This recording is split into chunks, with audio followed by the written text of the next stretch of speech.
On a Friday. Or Friday, Oh, well, man. Yeah. he's All of our regular viewer is going to be so thrown off this week. we have a couple lurkers. I know. We could have done an in-person session. Say fuck the stream people. It's true. We could have.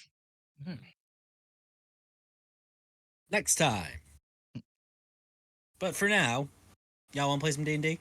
Yeah. Yeah. I do. Woo! On Zelenkov with a Z. There's no R. I said Just Zelenkov. Zelenkov. Cov. Kov. Look, man. I've been drinking. Damn, Joe, your last stream was 9 hours? Yeah. Ah, So picking up where we left off. please. The party had finished their journey along the Dawn's arrival. The airship bringing you to Valier's home up here in the northern part of Falthair to Silicon Valley. After discussing the nights of the previous the night's activities, run in with some more robot assassins, some visits from gods and other entities of unknown origins. I discovered that Vinteth was able to connect to the being inside of the the Dragon Blood's gem that you have on your person and have been attuned to. Found out that it is a being of some older origins, haven't been around since at least when the gods were active in the world. He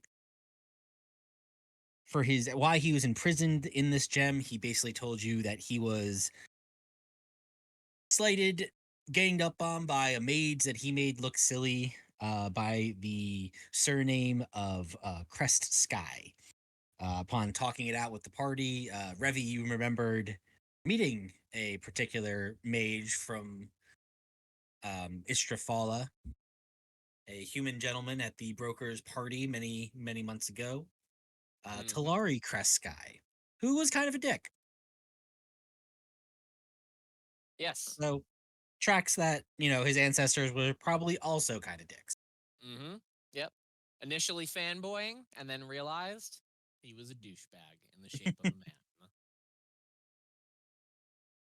But as your conversations for the morning kind of dwindled, you decided to take care of the bodies, search around the, basement storage area. The ship had a run-in with a Chimera that crashed into the deck, started attacking some of the crew. Several of you rushed to aid and taking care of the creature. Unfortunately, Seven and Revi and Mr. Seven and Revi, right? All four of I helped, but nothing happened. You made it. Yeah, I was there. You made it there, Vinteth. I handled it. But making quick work of the Chimera. And I don't know if I addressed it last time. I did hear the comment. Suji, you can go ahead and put 3 vials of Chimera blood on your inventory. I know you said it. I think we just skipped over the actual harvesting of that. So go ahead and add that to your inventory.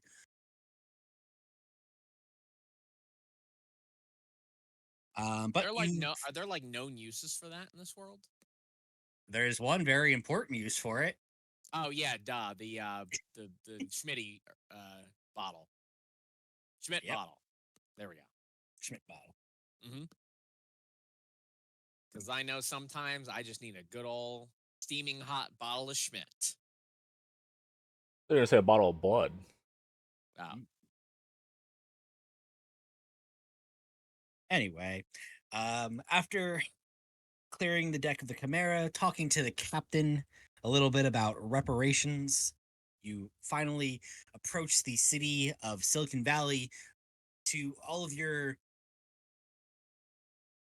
first timers, you saw the kind of large bubble above the town that, as you approach closer, turned out to be completely made of spider silk. And as a opening kind of like was made in it, the skyship entered the town, and as it was closing, you saw a couple of very large spiders that were pulling back and then reclosing this kind of protective sanctuary for the town. Um, the skyship landed. You had a few conversations with the captain about reparations for the stay you had, and were basically politely told to fuck off and bring it up with Valier's family, who has all the money.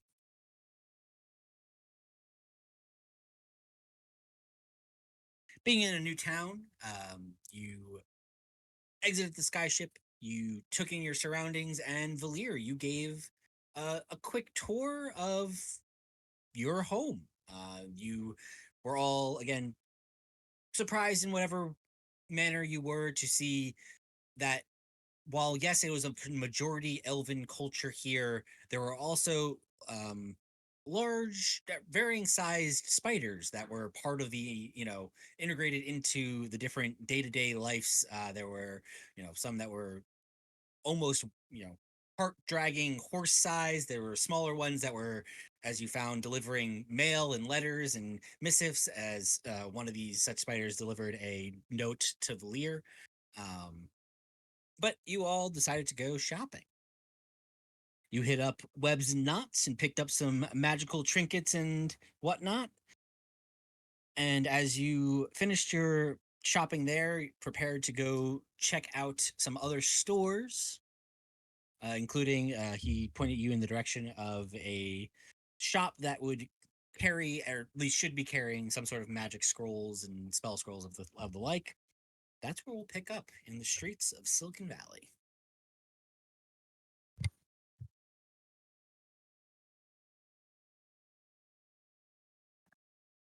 You know, Bruh. I can't say I really know what I'm expecting at a magic shop in the middle of all of this craziness, but I'm intrigued. Yeah, it's been a while since I've been here. It's kind of nice to be home. Oh, Valia, it's very clear to all of us. It's been a while since you've Oh, been here. absolutely.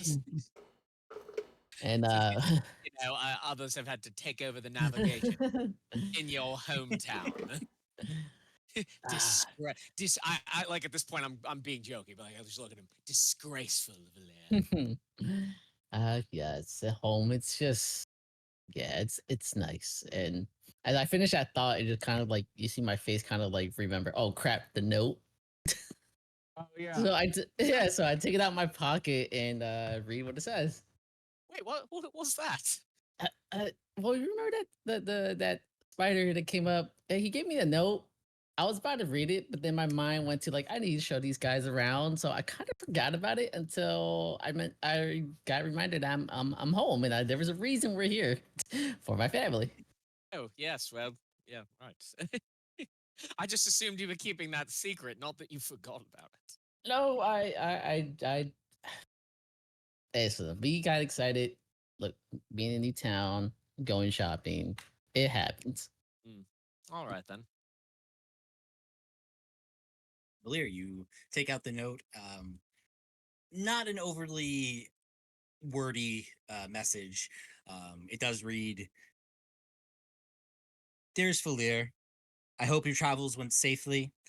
Looking forward to seeing you. Please let's meet in my quarters around lunch today. Make sure you shower first. Nice. Um, I will talk to you soon. I'm look forward to reuniting.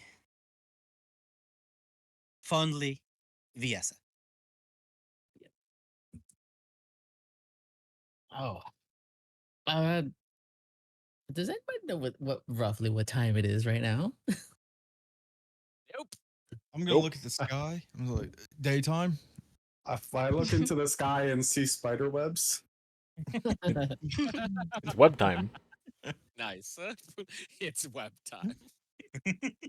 Would you look at the time? Web of Claw. Hi, web. So yeah, I mean, you guys arrived here probably a little before midday, between kind of wandering the town, going through the shopping and kind of perusing and talking. Um, you're probably pushing like 3 o'clock, 3:30 at Oh. this point. So Valir, wait, so who invited him to lunch? My sister. Just straight up skipped it. Oh. no. Okay. Well, Amazing. all right. Guys, we all right. We gotta go to dude, we gotta go to my house. What? I kind of missed a meetup with my sister. She already is annoyed with me. And if we want to be in good graces with my family, in case we need, any hookups from there, I think we should go there. Why is she annoyed with you? She hasn't seen you in forever. Yes, and that's kind of the problem. But let's just let's get this over with. Oh, This sounds like something that you made the mistake on, Valer. oh, Do you absolutely. you think it might be best for you to go, smooth things over, just make sure we're all good to go, and then, the rest of us can swing by a bit later?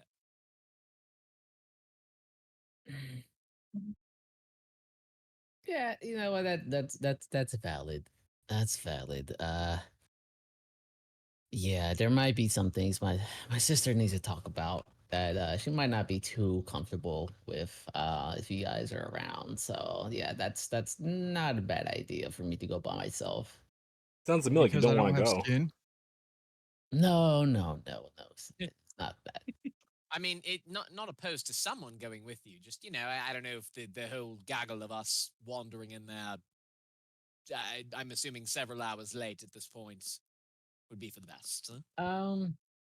No, it wouldn't be an issue. Like I'm sure they'll set you up to your own individual room so you guys could relax and get something to eat or just stretch out a bit while I handle business with my sister and my family. I kind of look to the rest of the group, just trying to gauge, see if everyone's fine with it.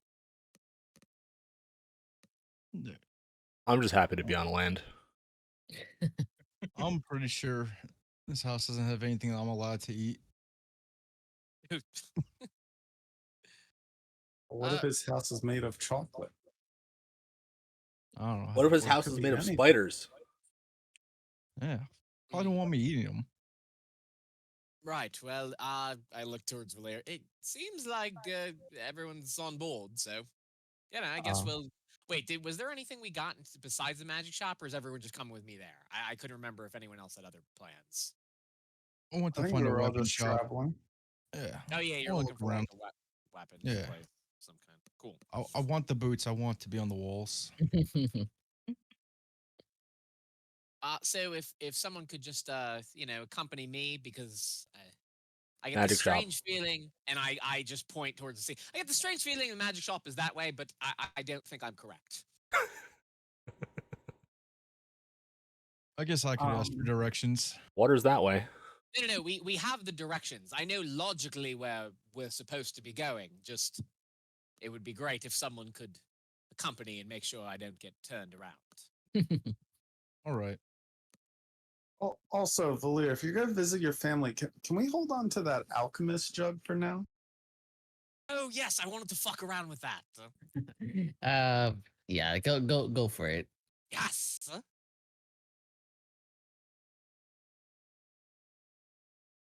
Oh, but today, actually, no, it doesn't matter today, because today it's hair gel. And it can't be anything else until tomorrow. So, Hair gel. Where's Yeah, I'm might so as good well at just- trip.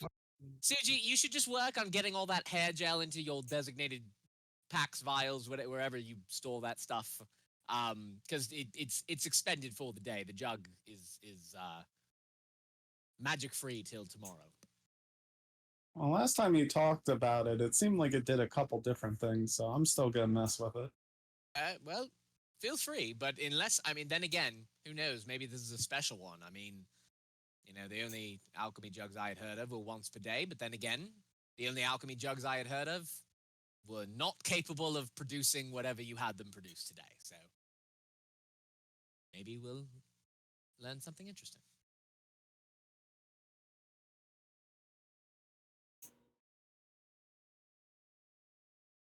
DM, I'm lost. I'm going to the magic shop. He left. Yeah, He no, he back. left. I was just being cheeky. Yeah, we're going. So whenever he's back, I'm good to quote skip unless anyone else has anything else. We got the Yeah. alchemist jug from Valir. Now we're going off to find our stuff, and he's going to visit his family. Cool. So 6 of you or 5 of you are off to magic shop, and Valeria, you're heading alone to your family's estate. Yes, sir. Cool.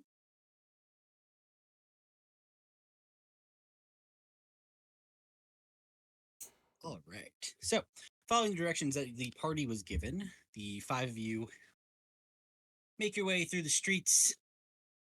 Every once in a while, turning Revy in the correct direction as he tries to take a left when he's supposed to be going right. Damn it! But eventually, not too far of a walk from here, maybe about another 15, 20 minutes, you come upon a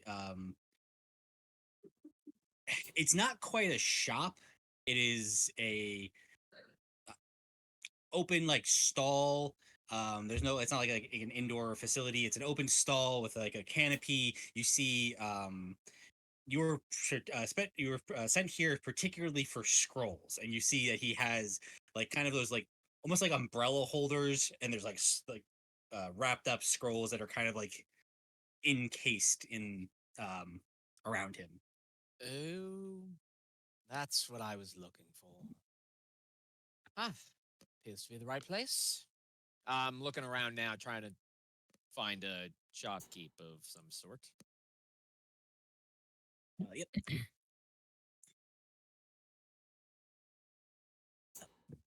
Good day. How may I help you?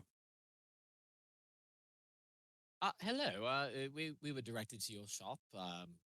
Notice you have some scrolls around. Definitely curious as to what you have available. Any other items of note. I'm a mage, so anything beyond scrolls that could potentially enhance my spell casting, we'd be more than happy to discuss fair pricing.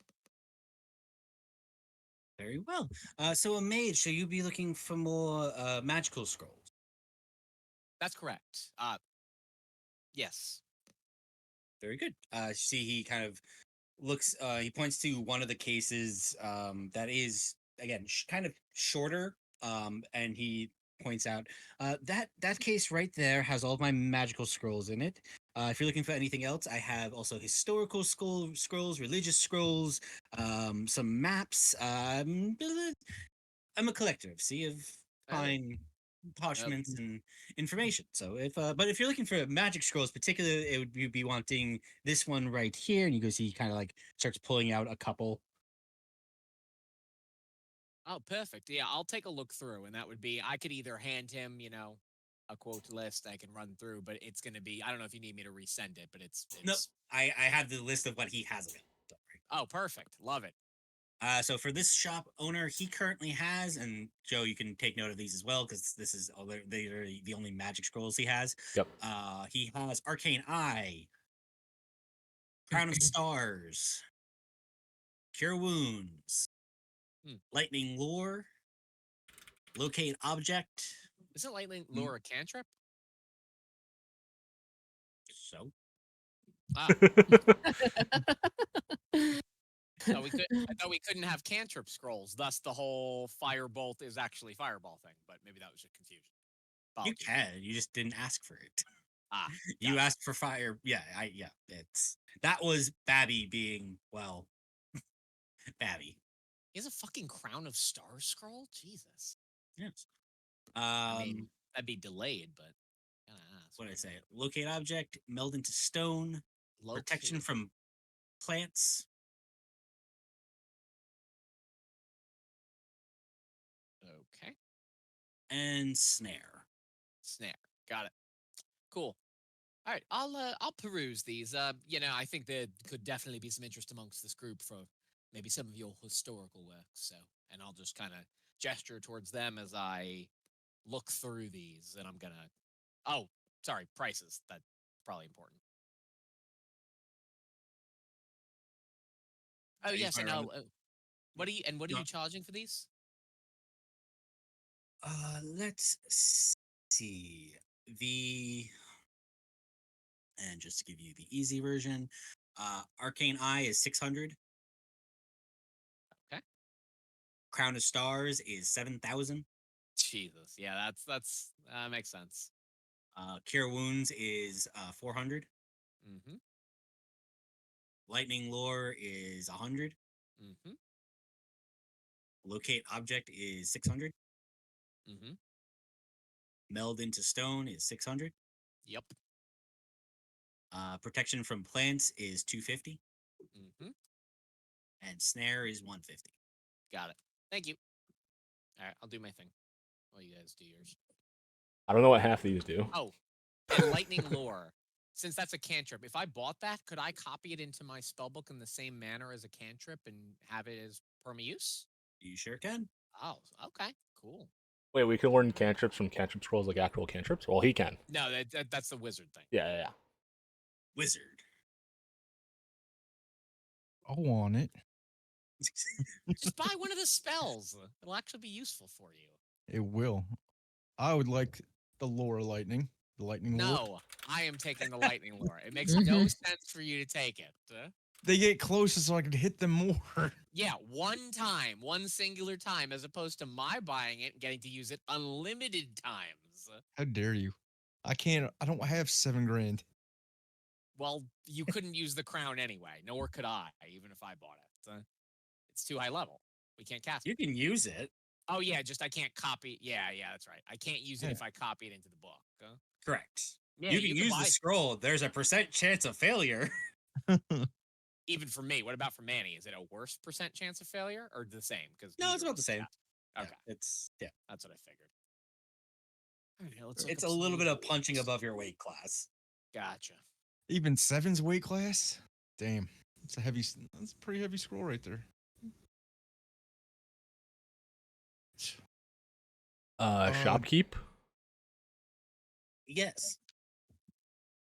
What is Crown of Stars and why is it so expensive? And I'm gonna look at Ravi like shopkeep, like somebody fill me in. Have I heard of it?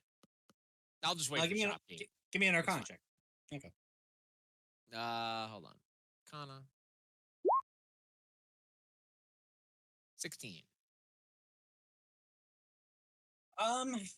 You've heard of it. You're not 100% familiar with its exact uses. You know, it's definitely a higher level spell that was not covered therefore in like your early training. It's definitely something of note, I guess.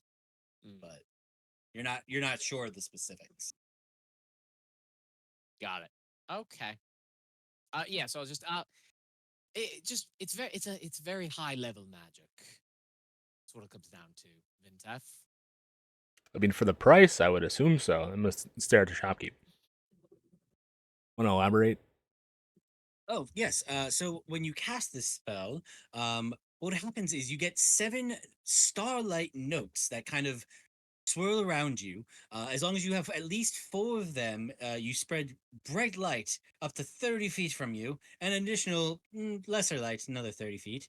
And then what you can do is, if let's say you're in combat with some ruffians or creatures of ill repute, you can send one of the notes at them up to 120 feet from you, and it explodes. Boom. Mechanically, you get seven shots with it. Essentially, it lasts for an hour. You can target an object or creature 120 feet away.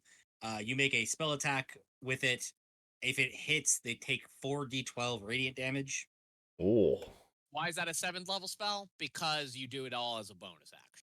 Yes. Oh. Mm. Yeah. Yes, it is. It's very already a good spell, but it's not a 7th level spell until you hear that, and you're like, oh, okay, yeah. I Yeah. get it now. action to cast, but then bonus action on each turn to shoot something for 4d12 radiant. Yeah, it's just a super efficient in terms of resource And management. it's not concentration. It just lasts for an hour. Yep. You So should buy you don't have to that. Worry about dropping concentration. Yeah, it's Well, pretty w- good. eh, look, Vintev, I wouldn't mind buying it, and I can copy it into my book. But just because it can be in my little stopwatch doesn't mean I'm going to be able to implement the magic. At least not for, I don't know, for a while. It's the sort of magic, unfortunately, I'm not. I'm simply not capable of yet. What does Arcane Eye do? I'll just let the shopkeep do his thing on this one. Yep. Yes, for Arcane Eye, what happens is you summon a invisible magical eye within about 30 feet of you, and it hovers in the air for the duration, which is about an hour or so. And what it will do is you can magically see through it. It has dark vision, so it can see into the darkest depths of whatever tunnels or different places you might find yourself that you would want to scout ahead a little bit.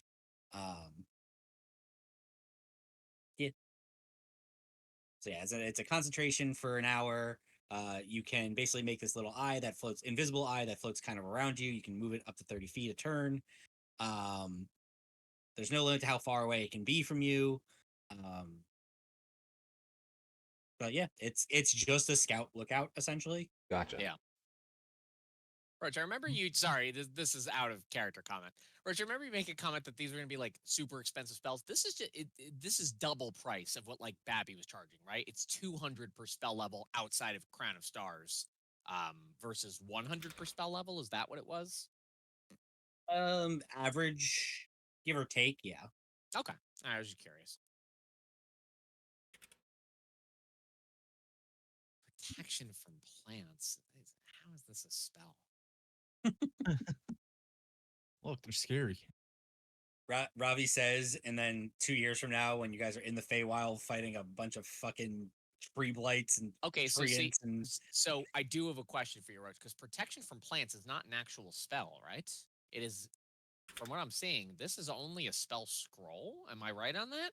So, it can I copy this into the book? And if so, or maybe I'm missing it. Maybe I didn't see it, but it is not a spell. okay. So, my last question on that would be, well, so 250. I'm not sure what this is. Would this be a first level, a second level?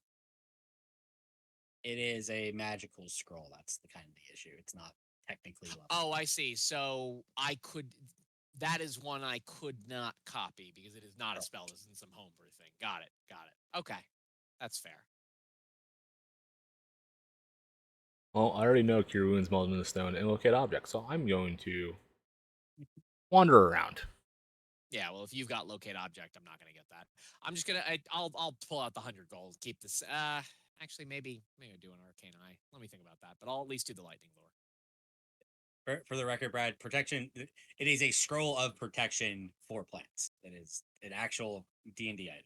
Yeah. No, I knew the item, the scroll was. I thought that meant that because of how you group them, I thought that meant that this could also be copied, and it would be like No, it is just in the spell. magical scroll container because it is still technically a magical scroll. Got it. Cool. Shopkeep, do you have any scrolls on things that I am? I mean, he does have history scrolls or history books or whatever. Yeah. What a handsome question. Yeah. Called you handsome, Seven. It's the suit. I told you. I'm gonna make my cape flutter too. At this point in my head, it's just like every time Seven makes the cape flutter, it's like a dog wagging its tail.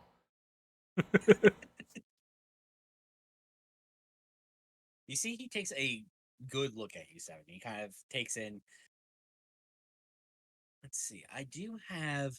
Let me see. You see, he starts kind of like thumbing through a bunch of like these different scroll cases, kind of on the other side of his table. Uh, yes, this one. And he pulls out kind of like a pretty like long, like about 2.5, 3 foot long kind of scroll. Okay. It's more of like rolled up blueprints to a degree, Okay. because just the size of it. Um, Something like you, and you see kind of like unfurls it, and you do. It's about 4 sheets, and it's not text as far as like like a written like novel or anything like that. It's not like a spell scroll with like different glyphs on it. What it appears to be is sketches of like different automatons, different constructs, and kind of like blueprints on how to create them. All right. I'm gonna call Ravi over. Ravi, am I this kind of thing? What? I'll walk over and take a look at whatever he's holding. Yes. I'm gonna Sorry, one glance more time. at it as well. I was reading some scroll stuff, so I actually was distracted in the Yeah. moment. Could you describe this thing? Sure. Yeah, it's like I said, it's about 2.5, 3 foot long piece of parchment that when rolled out, they appear to be just blueprints, kind of like if you see like building like construction plans. Yeah. It's like 3 or 4 sheets of just different construction and like blueprints on like different constructs and like different. You're kidding me. Anything. So I will take my time as everyone else is doing their thing to look over those 4. Um, I'd be curious then, taking a detailed look as best I can in a shorter time. Do any of these seem to resemble Seven in any way based on what I've seen? And my alternative question to that is, do any of these resemble the cyborgs that we have fought? And Suji, you said you were taking interest too, right? Yeah, I was mostly looking for anything that's like ore related or material related. I mean, 4 of us could look, and you pass them around in a little circle. Cool. So I would say Any rolls? so yeah, I would say for this, between Revi and Suji, I think you'd be the most apt at this. Give me one. Either you can do these separately, or no, you're looking for different things. Revi, give me just a intelligence check.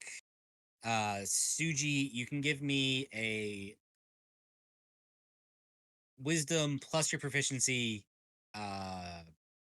roll, just because this is going to be to do with forging and such. Well, I'm looking at you. Do I get? Go. Do I Let's go. roll anything? I really wanted a good answer on that. All right. Plus 3. 17. Okay. Um,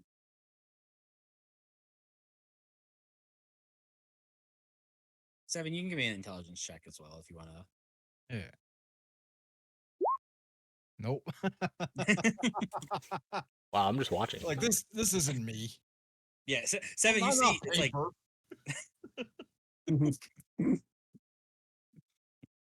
My dad's not a phone. Yeah.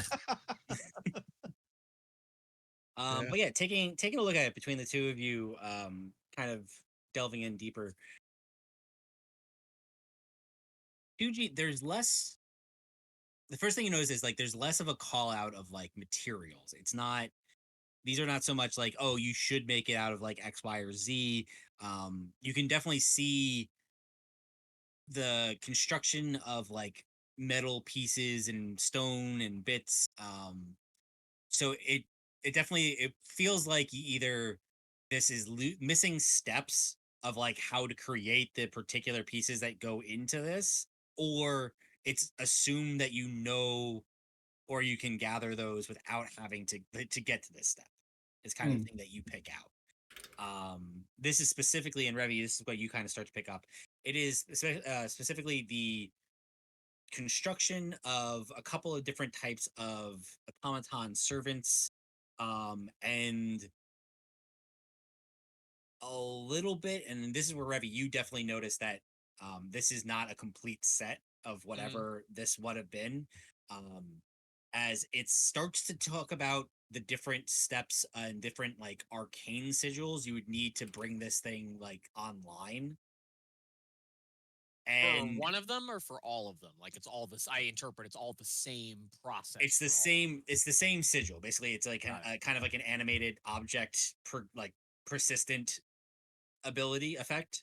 Yeah. But like the sigil to actually accomplish that is not present. It talks about it in several places.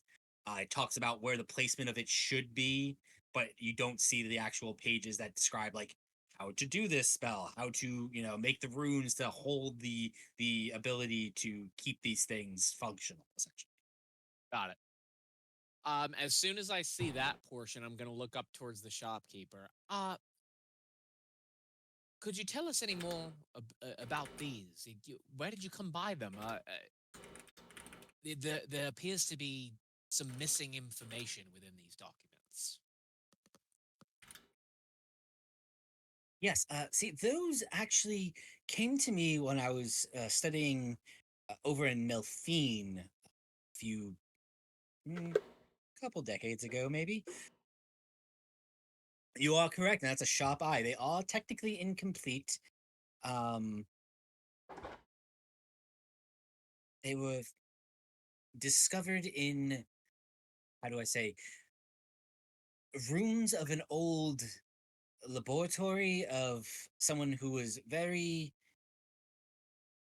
early on into this study of the animation of constructs and non-living non-living beings, essentially. At this point, I will kind of just like I will kind of like wide-eyed look over at Seven, just like kind of like did you just hear that? That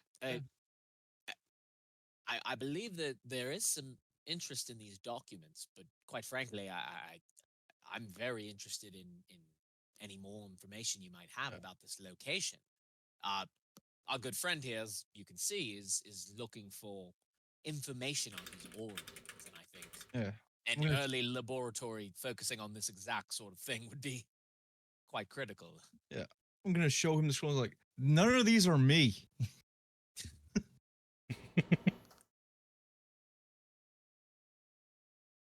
Probably right. That's not me. Not quite Seven, but maybe the principles might be similar. What the principle? But in the sense of it's possible that look, and I kind of point to this page. I know you don't know what's going on here, it's Seven, but the long and short of it is this is how you activate each of these. Oh, But it's incomplete information, so we don't know how that would come about. Maybe you were activated in a similar manner, but it's hard to know without the rest of this and I was without in the woods. we don't know what happened. I mean, I kind of look back to the shopkeep. You said old laboratory. Was it abandoned? Destroyed? From what I understand, it was quite in ruins. I did not go to the laboratory myself. Ruins. Got it. I had purchased several of the documents and scrolls that were, you know, taken from them.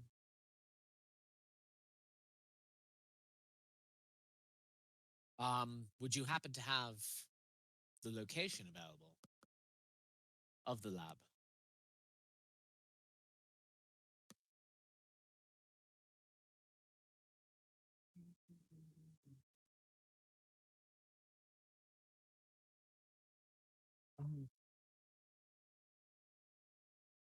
Unfortunately, like I said, I did not actually go to the lab.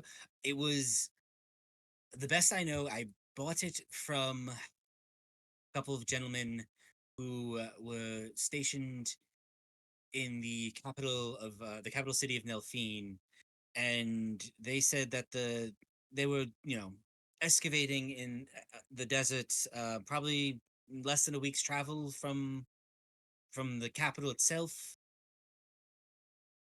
They just had discovered a bunch of, again, the ruins, and they brought back several artifacts and scrolls and pieces, and they auctioned off several of these different things. Right. Well, I more want to ask information him than we had again before. if is he sure this is all he has about things like me? Give me an insight check as you ask him.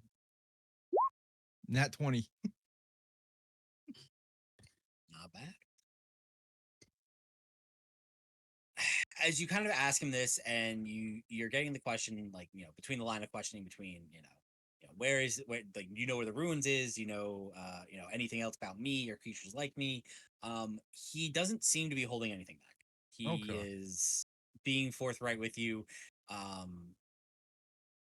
The best you can tell is he is in it for he has a love of this type of information, these scrolls, but he's also in it to make a dollar. So if he had something, like, he has no attachment to any of the things that are here. If he had something that he could sell you, he would try to sell you. What's his name? What's your name? Random name generator, go. Yeah. Yes. Yeah. Seven wants his name, so maybe he can persuade him to find some more information if he shows us something cool. Or threatening. Or threaten. It's the same to Seven. You know this. That's fair. Right. You can call me Joffrey. Right, Joffrey. I am 7 even. If you find out or know any more about these auctions where these types of particular scrolls are being sold, I need to know. If you do, I can show you something very interesting right now. That's specific to me and what kind of thing I am. 7. Give me a You know, I can't. persuasion check with advantage All first. right. I can't let that statement go. Yeah, you're Yeah. right. The 17? Okay.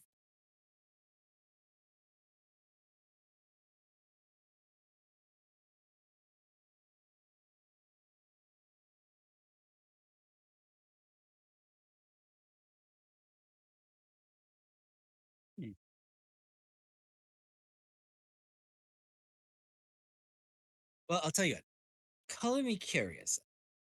If you show me whatever this thing is that is particular to you, I can give you the name of the auction house that I procured these documents at, and they might be able to point you to the sellers. All right, I'm going to look back at Robbie. Which one? What do you mean, which one? Sorry, that's me, not Robbie. Robbie, what's the most interesting thing that I can do right now? Okay, so at this point, Robbie just kind of looks at him like, define interesting. We're Your raging. wor- We're pulling out the tail. It's the most drastic transformation I feel, Hmm. right? It's the least terrifying, at least. That's a good start. Well, like I don't feel like the claws are that terrifying.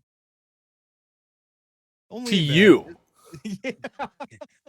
2 of the 3 are very aggressive looking. Yeah. All right. No, Wolverine doesn't take his claws out to talk. No. That's why I want a little help from Robbie deciding, but 7 thing, a 10-foot tail appearing out of nowhere, his whole back shifting is more interesting than the claws. Yeah, but the jaw, it just might. Eh. 7's a little civilized in this town. We'll go with tail. Okay. So yeah, so as you have this, you finish the statement, you talk to Ravi, you turn back as those plates kind of shift on your back and the tail emerges from outside of, your coat.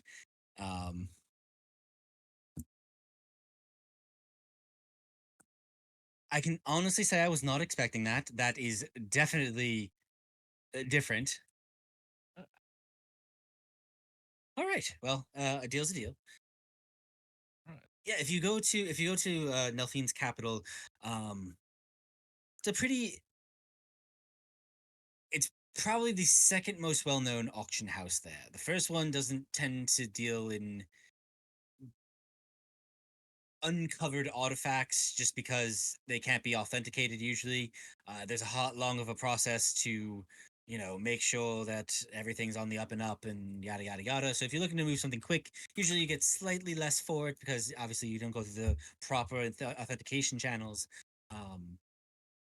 But the Briar Auction House, if you head there, that's where I purchased this set of documents plus a couple of other things, not from the ruins, but just in general. They would probably be your best bet to figure out where these the buyer, at least the sellers of these items, came from. Like I said, they were. I call them archaeologists, but we know better. What's right? What's an archaeologist?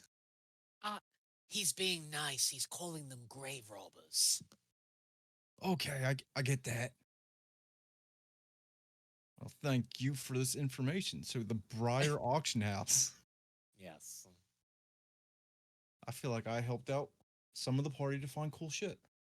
Good. 7 has pride now. So, sorry, what was the name on this shopkeep? Again? Joffrey. Oh, Joffrey. That's Joffrey. right.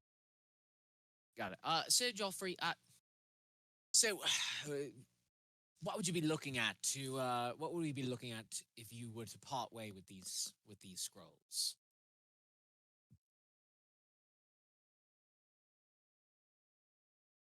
Uh, for that particular set,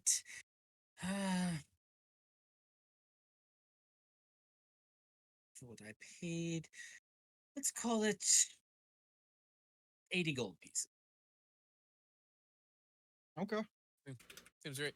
Yeah, 7. I'd be happy to hold on to them, but I understand that, with your connection to all of this, I mean, if you'd like to own them, I won't jump in front of you. I will own them, but I think it'd be safer in your bag. Okay, But they are mine. not a problem. All right.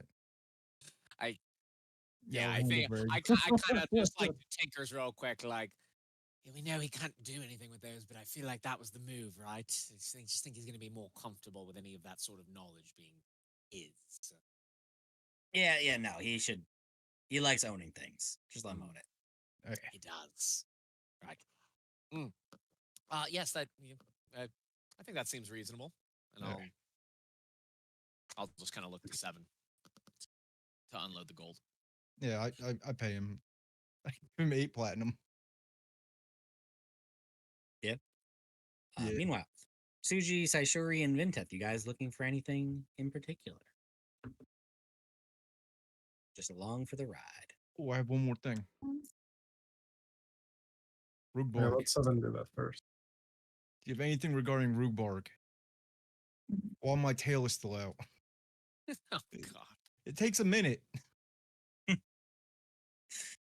your tail does not retract in a minute, please consult your local physician. I'm not asking Ravi. I know.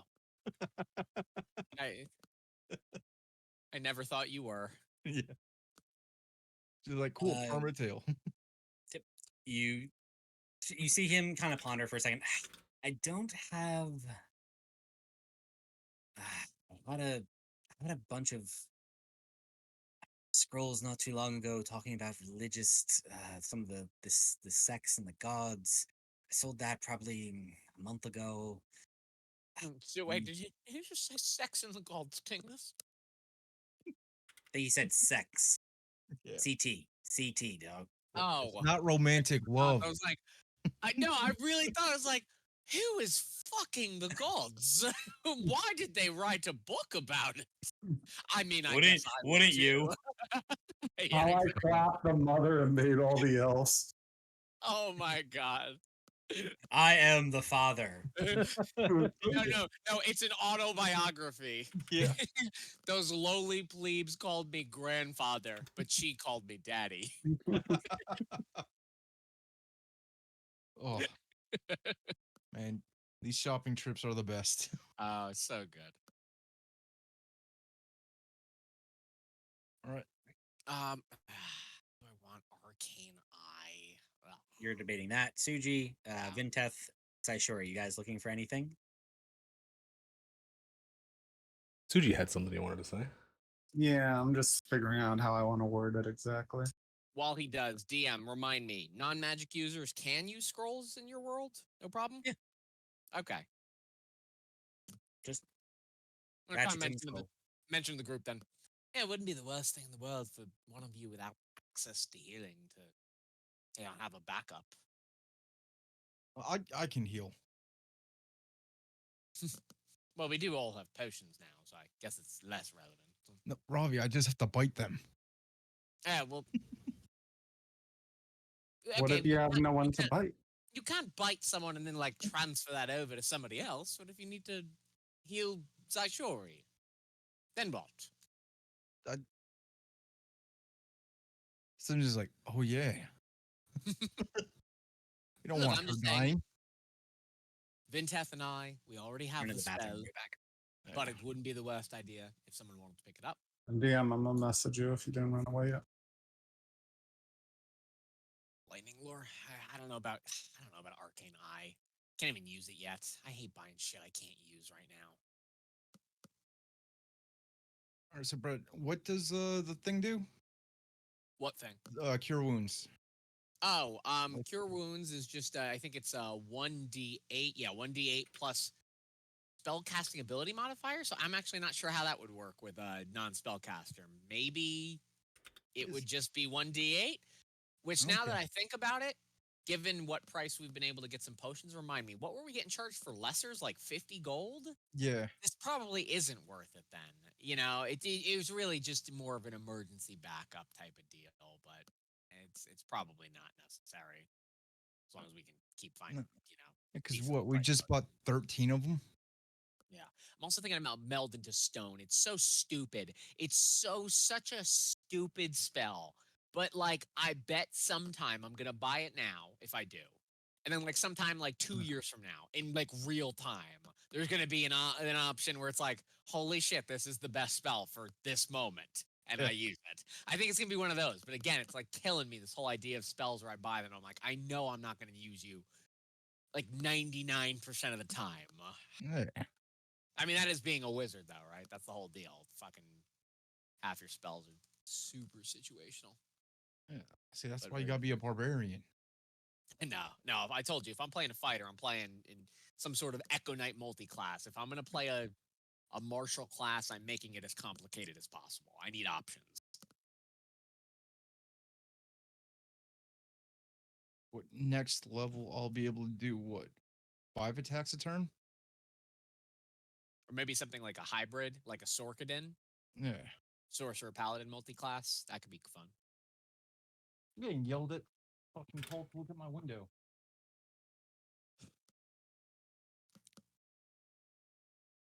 Roach, how do you do this? You put these spells in front of me that are like super cool, but I mean, not Arcane Eye. I'm talking Meld in Stone. I'm gonna buy this, and Right. I'm not gonna use it for 2 years, like Fuck of real you. time.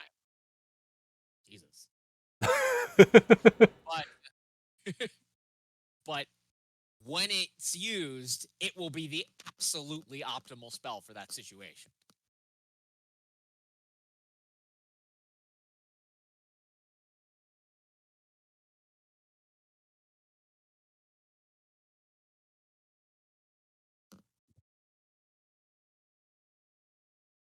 I'm just a lowly shopkeep who has what he has. You can't Yeah. see what's outside it now. Let's right. Hold on. Let me check my inventory. I'm gonna try to haggle, but I want to give him something, not just try to haggle the price down. Oh, he goes for the haggling. I asked the shopkeeper.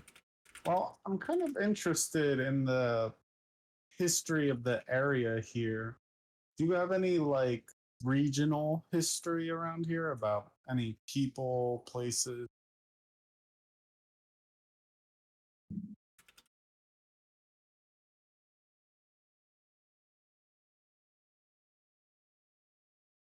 Well, I mean, that depends on what you're looking for. I have plenty of history. Um, I have a general kind of tour of Faltharian government and the way it came to Oh, okay. power. some of its key geological. Wow, I can't speak right now. Nope. Geological locations, and I have a little bit of history on some of its people, and I have a nice piece actually about the delineation of elves. That's always a fun one. Um, so yeah, it just depends on what type of history you're looking for. Anything in particular? Any particular region or things like that? Do you have anything on the borosilicate family?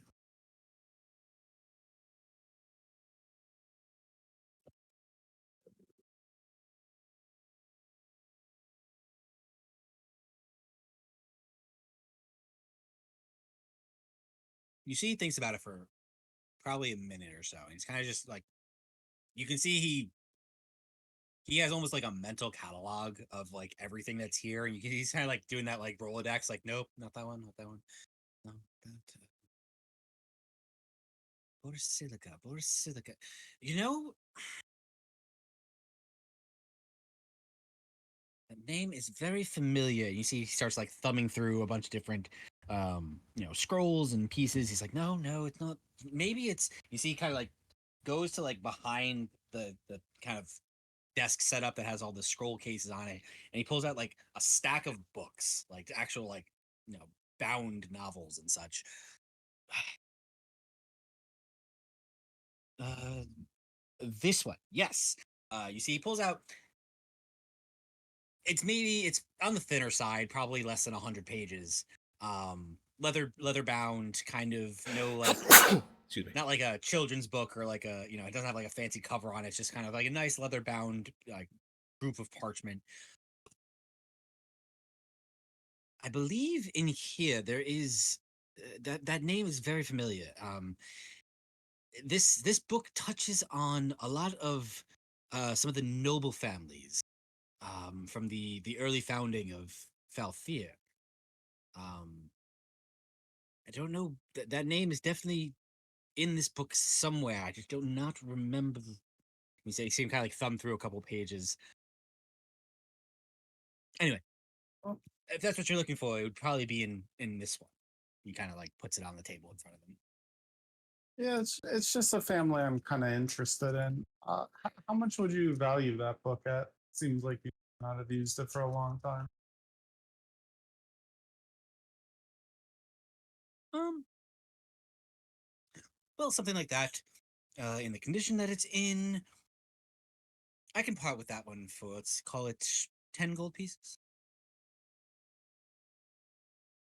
How about 8? Give me a persuasion check. Um, God damn. Jesus, persuasive.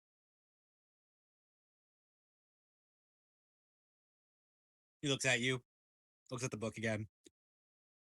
You know, I have been holding on to it for quite a while. I'll tell you what, I can do 8 for it. All right, cool. Thank you.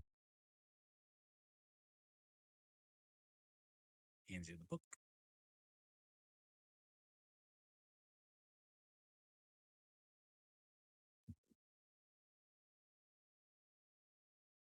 And yeah, so you just for your inventory purposes, you can reference that as Faltherian noble houses. Noble house.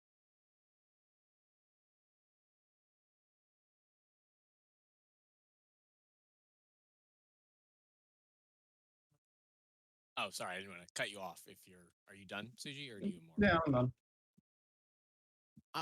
Before I buy one or two of these scrolls, I just had a couple of questions about your other historical works.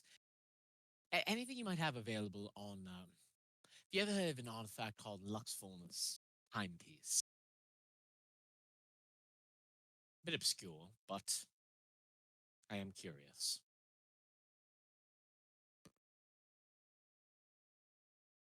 You see, kind of that one takes him less time to go through kind of his mental notes of like a lot of the books and parchments and things he has here. Unfortunately, I'm very low on text about any of the gods or their dealings or things like that at the moment. Like I said, I had a few, but about a month ago, I was cleared out of basically everything. Hmm. Oh, wait. So you say a few? So you did have materials on the gods, and you're saying someone bought you out of everything. May I ask? Did you were you familiar with the buyer? Um, I wouldn't say familiar. He was definitely from out of town. He had stopped by. He, hooded gentleman didn't really make eye contact. Asked me for just anything I had it on gods or any relations or history or mappings or I showed him a couple things. At the time, I probably had I don't know 7 or 8 different scrolls or tomes or things of that nature, and he bought the lot and was on his way. I'm just thinking out loud towards the group now. Hooded, does that sound like anyone we might know? I know it's very vague. Trying to remember if. So I sure you were here. Yeah, Look right. at history. Trying to remember if Multiple. anyone was described as having a hood or not. No, I don't think so. No, all right, never mind. Right, unfortunate, but all right. Only other thing on my list would be I know this is unlikely, but you are delving in the ways of magic. Even if you don't have any work on this, I would be curious as to if you've had any familiarity with chronology, the nature of time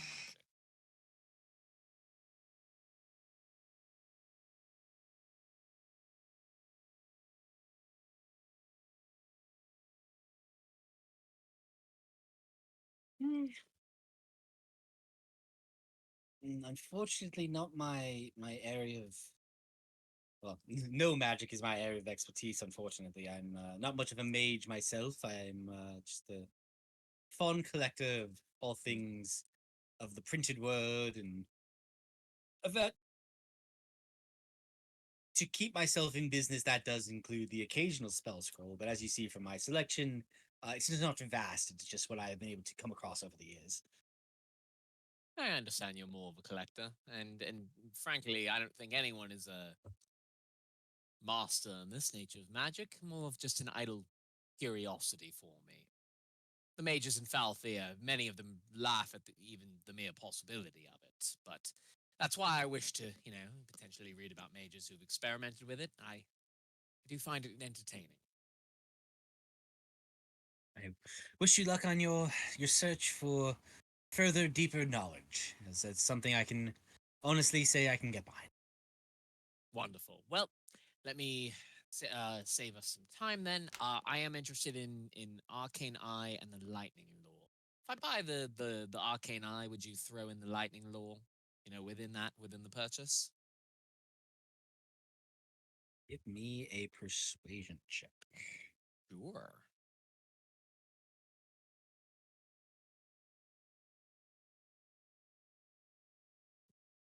Wait, did it not? Did it not go? Nope. Negative. What the hell is going on? Is your browser frozen? Maybe. I didn't think it was. Hold on. Hold on. Sorry. Let me refresh real quick. All right. Loading. There we go. Okay. Let's try this again. Persuasion. There we go. All right. 18.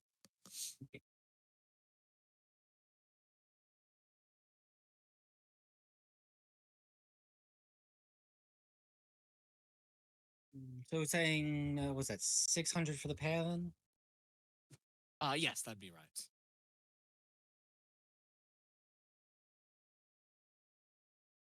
I will. You've all been very enlightening, and this has actually been very fun. Actually, he kind of looks over at 7 again. I think I can do 600 for the pair. That seems more than fair. Wonderful. I do appreciate it. Um, I will pull the. It's just gonna be in gold pieces. I'll start going into the bag of holding and just start stacking them on the table for Okay. him. And Joffrey, I may be in touch in the future just to certainly not asking you to hold it or anything, but I may inquire about that crown of stars. So I'll just keep me in mind and don't be surprised if you hear from me. Very well. Now that that's over, I'm gonna hold up my ring. Be like, do you have any information, scrolls, history, knowledge, Sornwin? Again, unfortunately, Sornlin, that falls into probably the purview of a lot of that religious text that I sold about a month ago. I'm sorry about that. Going with a lot. Got it. I mean, yeah, he said he sold all his god related stuff basically. Well, it couldn't hurt to ask, just in Third case. time. Do you have any scrolls pertaining to rituals? Mm, Meld into stone is a ritual, yeah. Or I don't. I already know that. I don't want that. oh, what you I already don't want to got that meld one. into stone? I already Oh, can. Again. Oh, that is a God. cleric spell, isn't it? Oops. Yeah. Yeah, my bad. Oh yeah, so can Chris. Dude, I I'm didn't realize. stone. Don't do it. Oh no. We have a cosplay as Seven Knight. Oh my god. No, we're just gonna meld into 7 and let them carry us everywhere. Yeah, well, I have a better spell. It's called meld into stoned.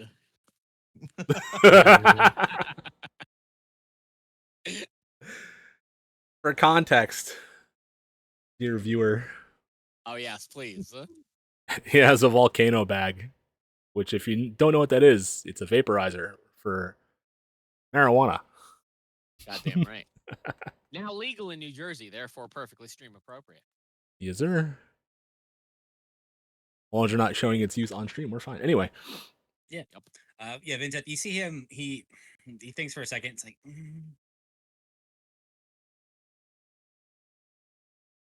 unfortunately, Richard, nothing that, anything magical, actually magical wise, is what I have here. And he points out like meld into stone, and that's, I think, the only ritual spell that was in that pile.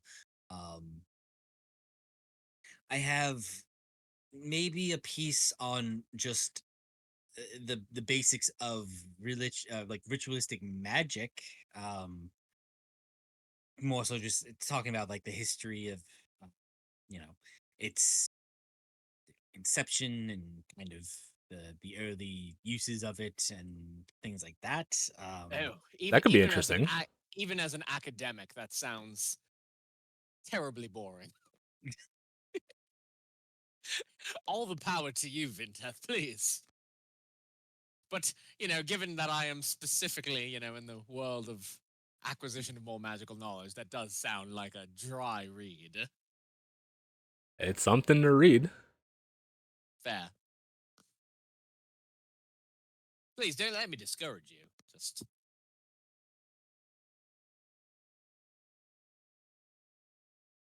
I mean, Vinteth, to be honest, I was already under the impression that you had a relatively solid knowledge of the nature of ritual magic. I mean, I haven't. Yeah, but met going back to any- fundamentals is always a good place to start when you're stuck on something. That's true. All right. I just, I've met, when during my time in the church, I did meet several clerics, but none who could cast in the nature of, the way a wizard would, the way you can, no?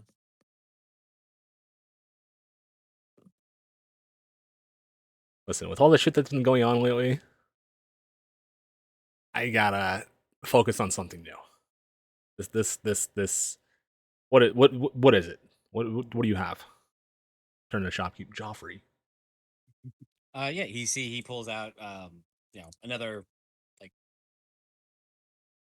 smaller sized scroll, but you can see it's definitely like thicker. It's like multiple pages kind of rolled into like this thick bundle.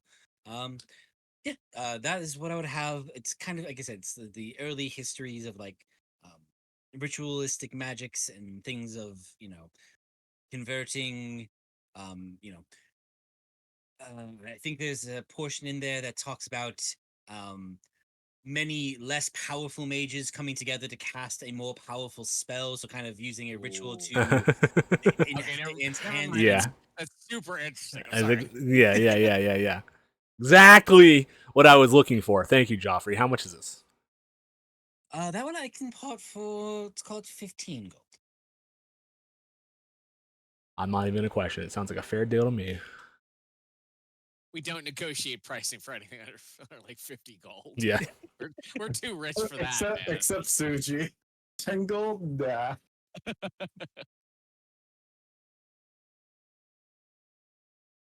15 gold. Give him a nice, neat little pile.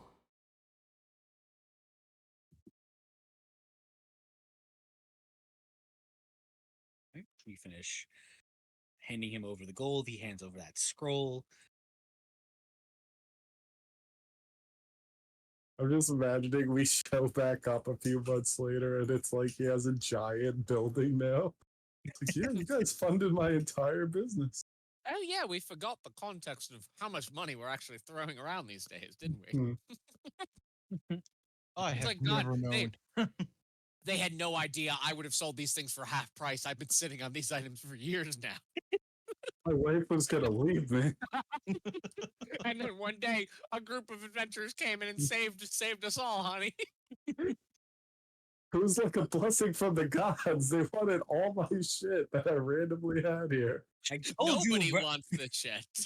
I told you, roaming the world collecting paper was going to pay off one day. I get a strange feeling I'm gonna Just mess 'cause with I that got guy. just because I got it from the bootleg fucking auction house that doesn't authenticate shit doesn't mean anything, honey. Yeah. I hope this is canon now. I have a feeling now I'm gonna contact this guy again, like 2 years in real time. You still got that crown of stars? You can be used of it. Yes, please come by it. Give it to you for 300 gold. I don't It's care anymore.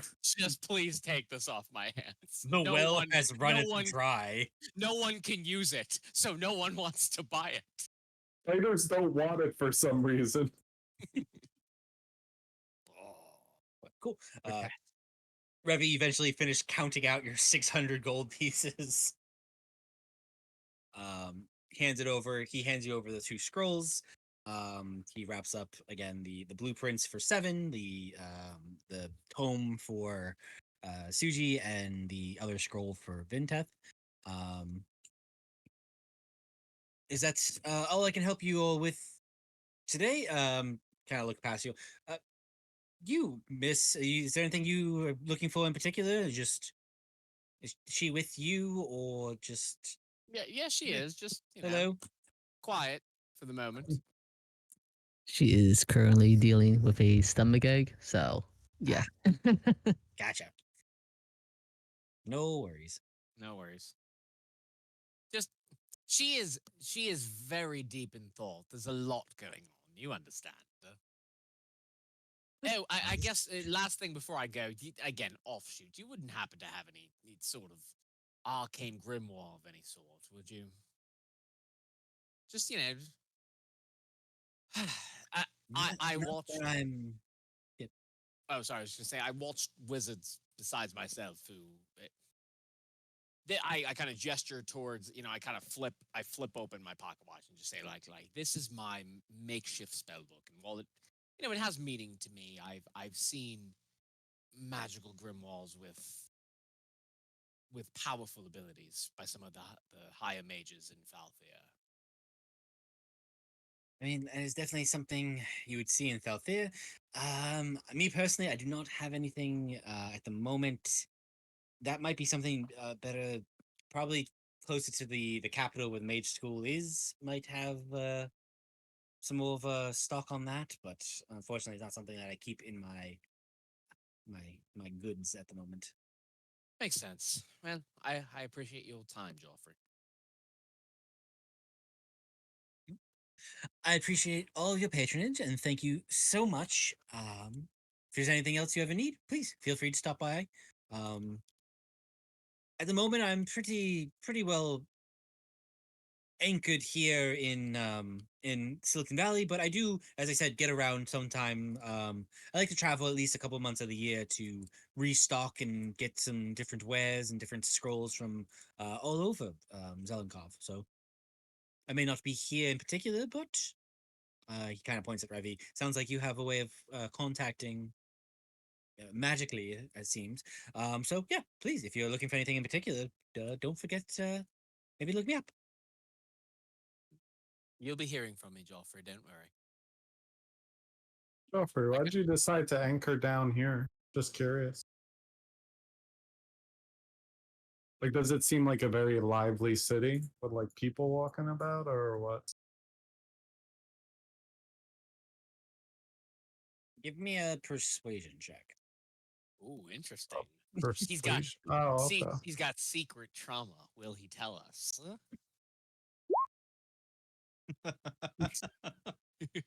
Nope. No. I've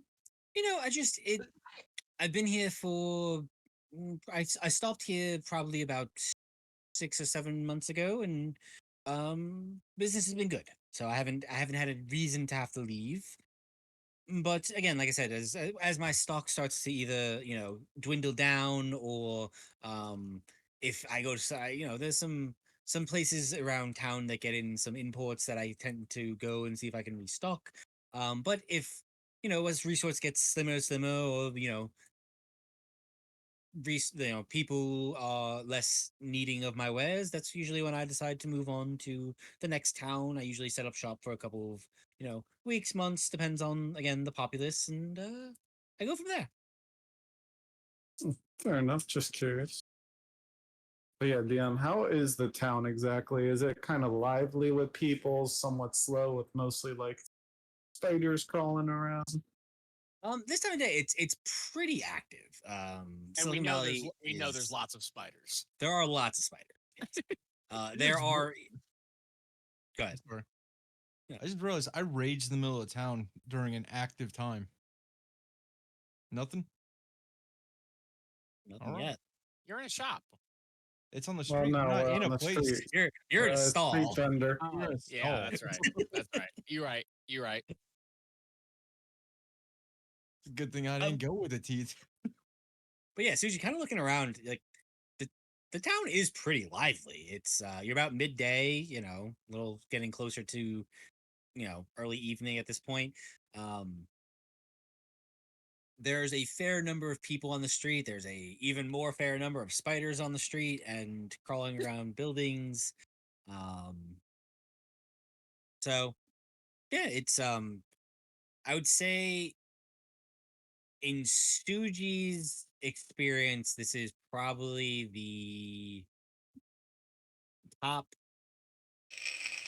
top 3 or 4 populated cities he's ever been to. Okay, so this is a pretty popular place. Got it.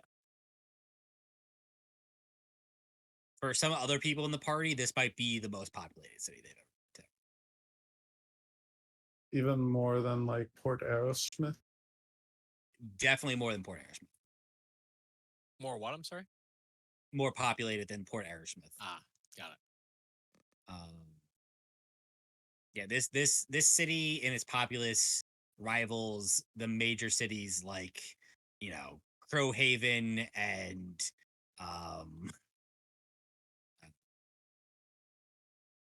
trying to think what other major cities you would have been to. It's not quite as big as Farland, but it's definitely the second largest city on Falthier. Oh. So it's pretty big.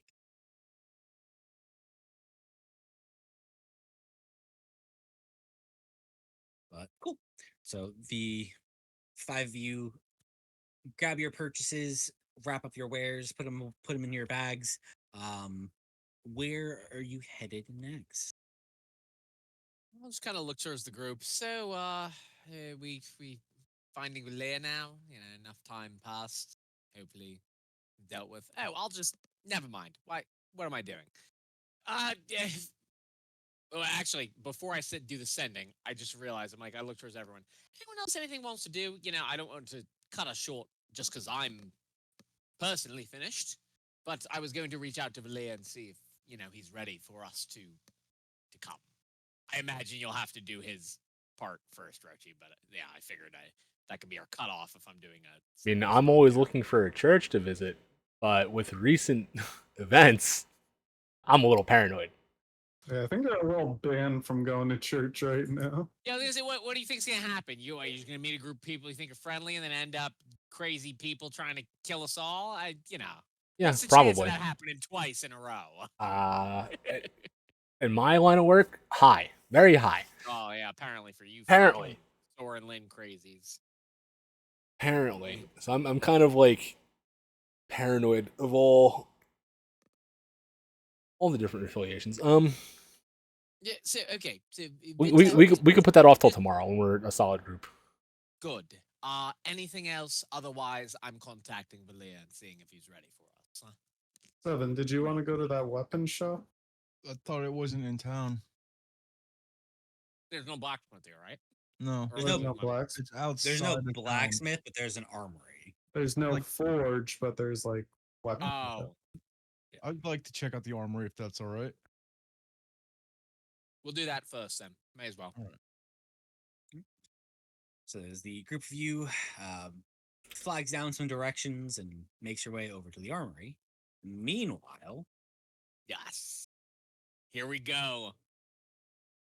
Valir. Yes. Yes, sir. I just want to see Roach playing rich elitists.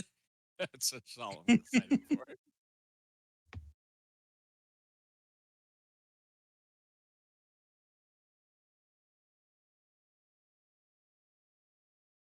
Valir, describe for me the headspace, the emotion you are feeling. You are walking down familiar streets, rapidly approaching your home, the estate of the Warsenlock family. Oh man. Where are you Um, at?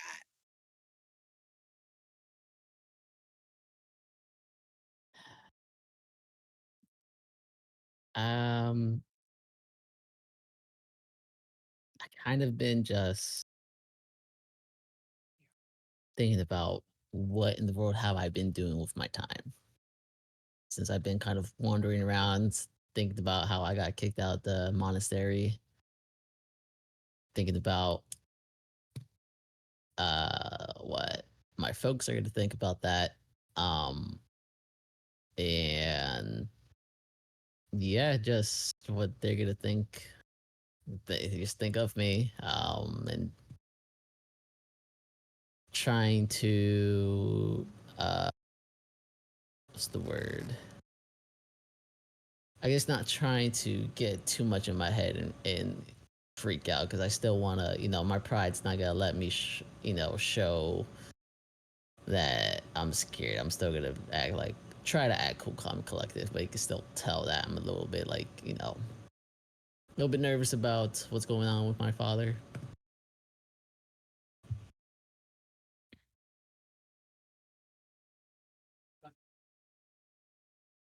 I would ask, with your current headspace, Mhm. how are you, and again, knowing the current situation of, once again, probably this isn't the first time you've probably stood your sister up or inadvertently or otherwise. Um, do you approach through the front gates with your head held high? Do you use your well-trained talents to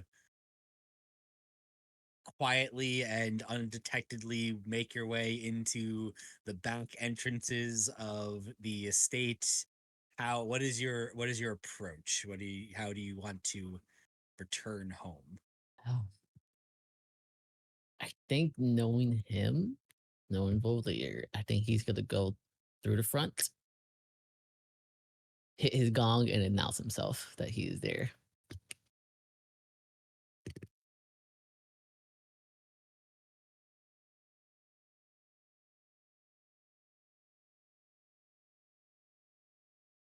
As So you what you're walk through saying the is you yeah. walk in with gonging style. All right. Sorry, that's terrible. Move on, please. No, we're gonna sit in that for a little bit. No, Cavalier style, dude. that is not my best. All right, now that everyone's had an appropriate amount of time to respond to that, Shame. Yeah. Valir, as you know, the probably good 40 minutes or so as after you've departed your friends, you make your way. You could have been here faster, but you dragged your feet a little bit. Contemplating everything that's happened, everything that could happen next. Hmm.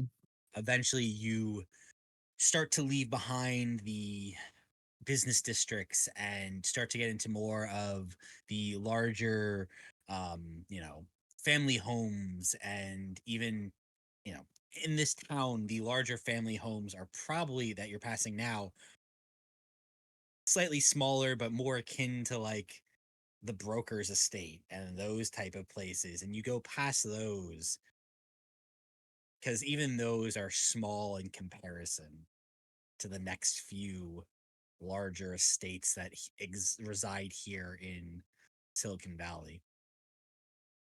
And as you get towards kind of the back of, the far north side of the city itself, you approach the front gates. There are familiar yet slightly unfamiliar um, door people that are standing guard. You see two elven gentlemen, one slightly older in appearance, one a little bit younger. The younger one starts to step to you to ask like what your business is, and before he can get a word out, the older gentleman kind of like hits him in the chest to step him back, and he gives a venerable bow. Master Villia, it is so good to see you. Welcome home.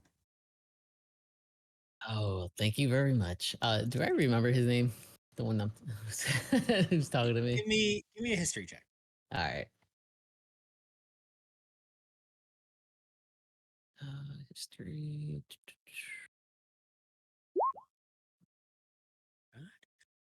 It takes you a second to kind of like read his face. Again, you haven't been home in a while,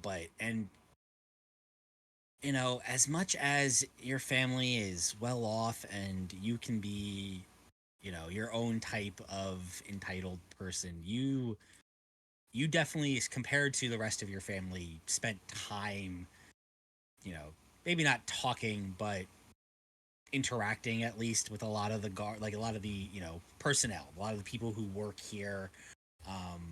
You do recognize as he's grown a little bit older.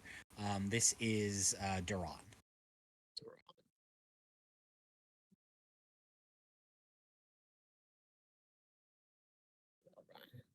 Okay. Oh yes, it's been quite some time, Duran. I appreciate the welcome. How's things been for you? Well, the gates have been quiet. Your father has been taking less visitors of late, but work has been good. The house is well taken care of.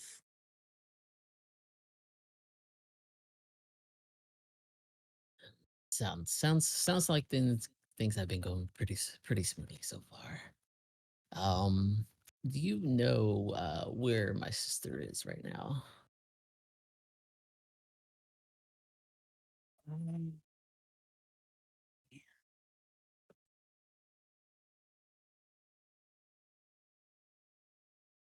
she had mentioned some time ago that she was preparing to take lunch in his study with a few get.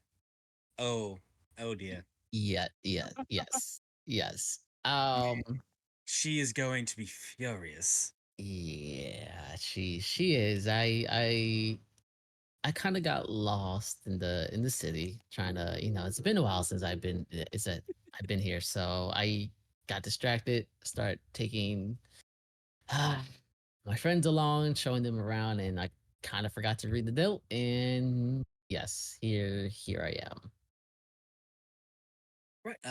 Give me an insight check. Okay.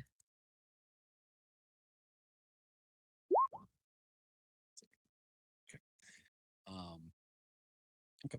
As you know, you're talking to him, you see he kind of like he is a well-trained individual. He keeps a certain demeanor about himself. But as you're having this conversation, you see but a moment, like there's a small like smirk on his face that he quickly like composes himself. Right. Yes, we need to get you inside, cleaned up. I suppose. You look fabulous, but I'm assuming you just got into town today. Yes. Yes. Right. Yes. Let's get you to your room. Let's get you set up, and mm, I will send word to your sister that you will meet her for an early supper. Thank you very much. Please try to smooth things over. I know I've been slacking in being punctual with things. It's just being out in the world, wandering, being on my own. Uh, it's whatever. Uh yeah, just let me get ready. No worry, Master Valia. Much as time passes, some things stay the same. Yes.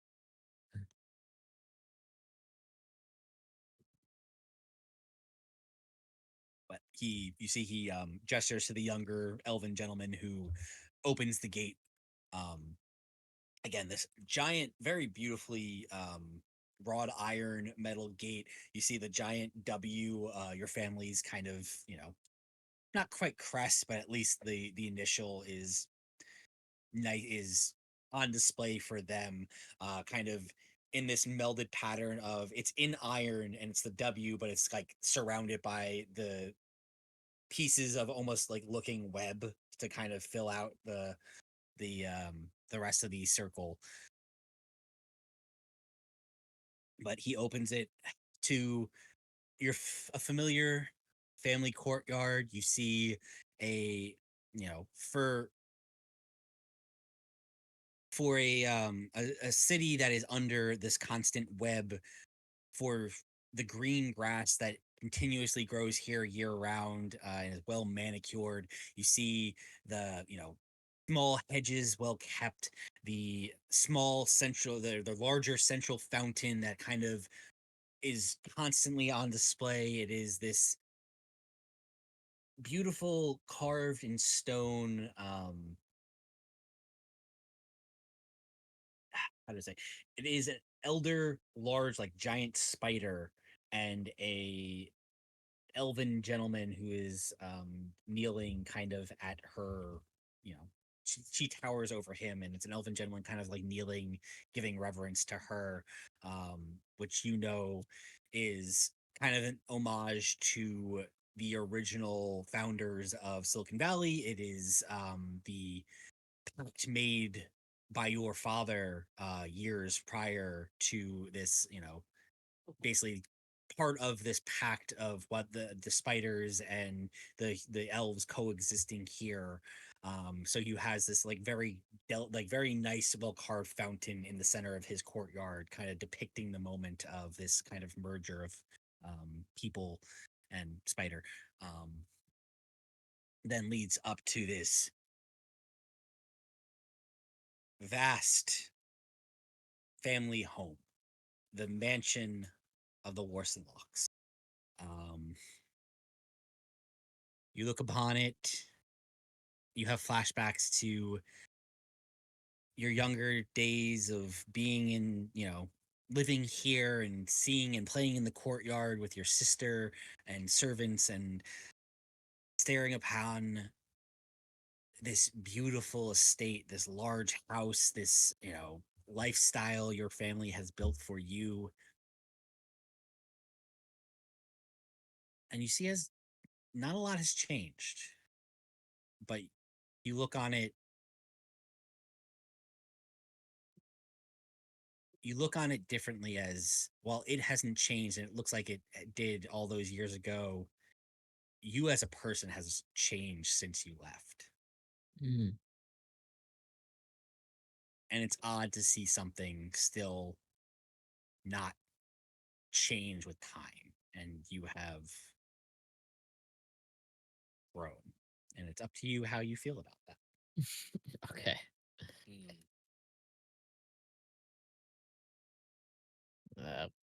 Kind of taking it in, just feels kind of surreal. A little bit of, I get a smirk on my face knowing that, like, looking back at everything, because I know I was kind of fearful of like what I've been doing with my time, but realizing that I have changed. You know, I'm with people now. I'm not by myself, so that's like one of the biggest things this happened so far. As I'm like looking around.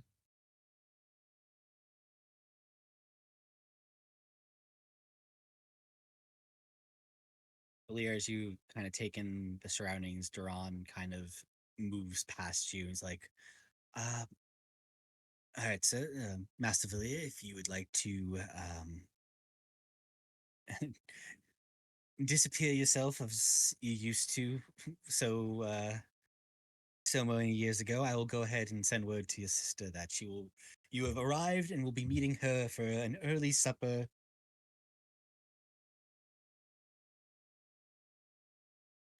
Excellent. Sounds good. Thank you, Duran. Much appreciated. Of course, Master Villiers. You see, he starts to head towards the main entranceway. Um, Go ahead and give me a stealth check. Gosh. Okay. Okay.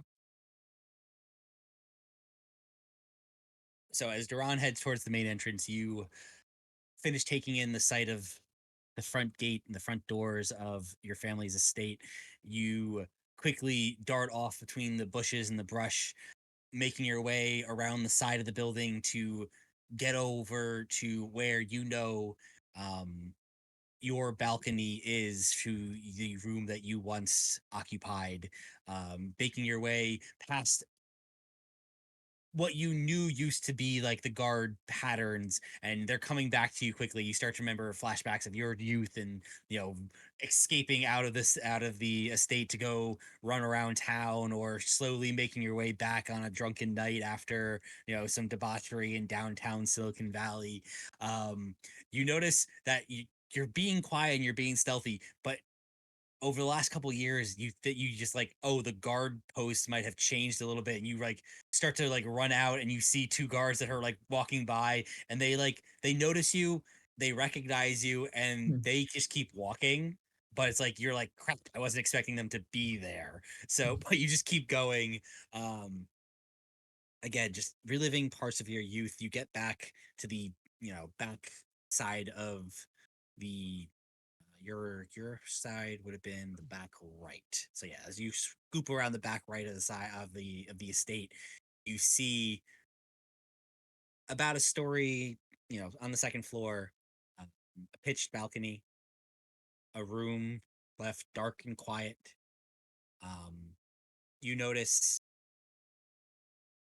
the familiar, divots in the wall, things that you had carved out when you were a kid to help you climb and escape, when you were ready to go out and explore the town on your own. Um, all still there.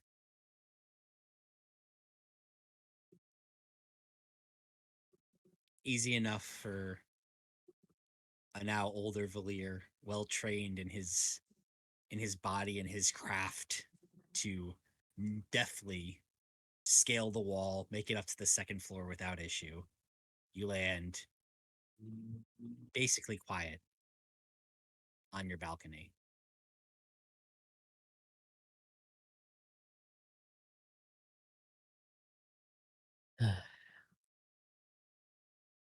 Well, that's one thing for sure. It is a lot easier now than it was back then.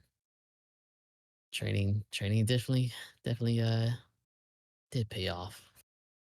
Not like I had trouble when I was younger, but still, it's just a lot easier now. Kind of just look around, take deep breath in, and continue on my way to get ready.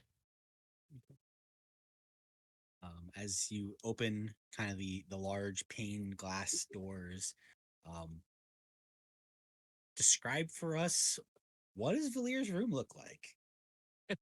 They kept his room. Of course they did. They got like 100 of them. um, let's see. What is There. younger Valier's style? Oh man. Uh,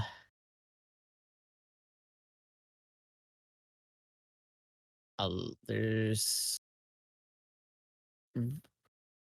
very minimal, but a very flashy clothing around and accessories. Um, having random trinkets that look weird, but you could tell that they're very expensive. Um, couple mirrors all around. That way he could look at himself. Uh, there's, I guess, based off the room, you can't really tell the kind of personality he is. It's just kind of that he has kind of like the best quality stuff without really having identity of like hobbies or his actual interests or anything like that. It's just okay, this person has money, is just blowing it, just trying to be seen and trying to show off pretty much.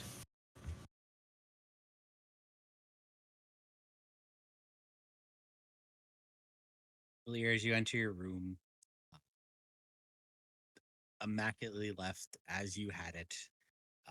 You could tell that, much like a lot of the rooms in this house that are vacant, um, your parents still love the appearance, so they pay to have every room cleaned every day. Not a speck of dust. All of your trinkets and baubles and expensive things on the walls and on shelves are all perfectly pristine. Your bed is finely made, um, not in the whatever sheets or linens you had on it when you left, as you would know that those are swapped out yearly because you cannot be out of fashion or style. So and you would know that with how your parents are, whether you were here or not, they probably still kept your sheets and linens changed every single year and left them unused and then threw them out immediately when the next year started. Sounds about right. I mean, if the mega rich weren't being wasteful, like, what's the point, right? But as you take in your room, take in the things you had not seen in quite some time, you make your way over to what is your, kind of walk-in closet that leads into your own personal bath. Um, the thing, give me a perception check. Okay. Perception.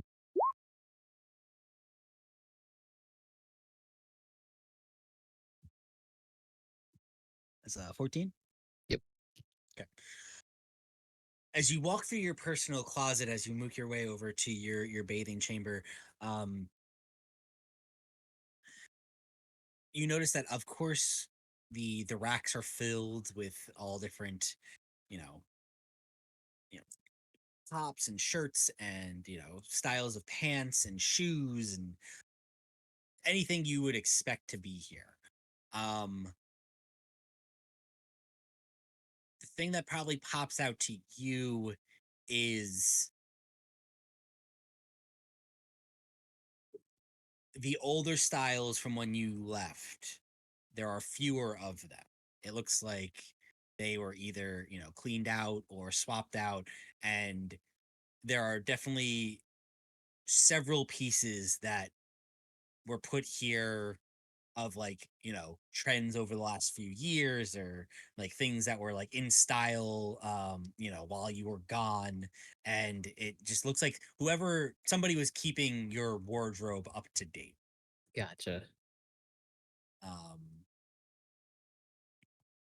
and kept pretty, again, immaculate. It's not as many of a lot of things, but there's a few things from probably each like season, essentially from the last few years that you haven't been around.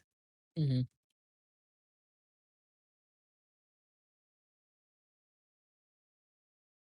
Cool. So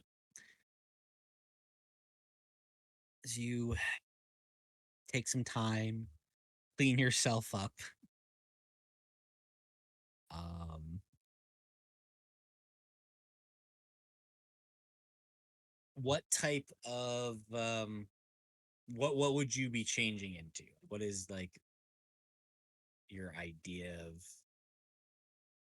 what would you grab? What would you gravitate towards? Hmm.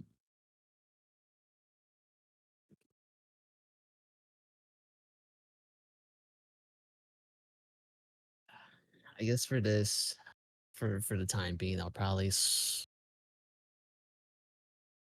wear something a little bit more fitted, not something that's loose like my usual like monk attire. Something a little bit more clean cut, um, but fashionable. Probably very monochromatic, nothing too flashy. Yeah. Easy enough. You find, uh, you know, a very nice, just clean cut, just pressed white shirt. Um, very a little bit of flair, but still clean, like tapered, almost dress pants.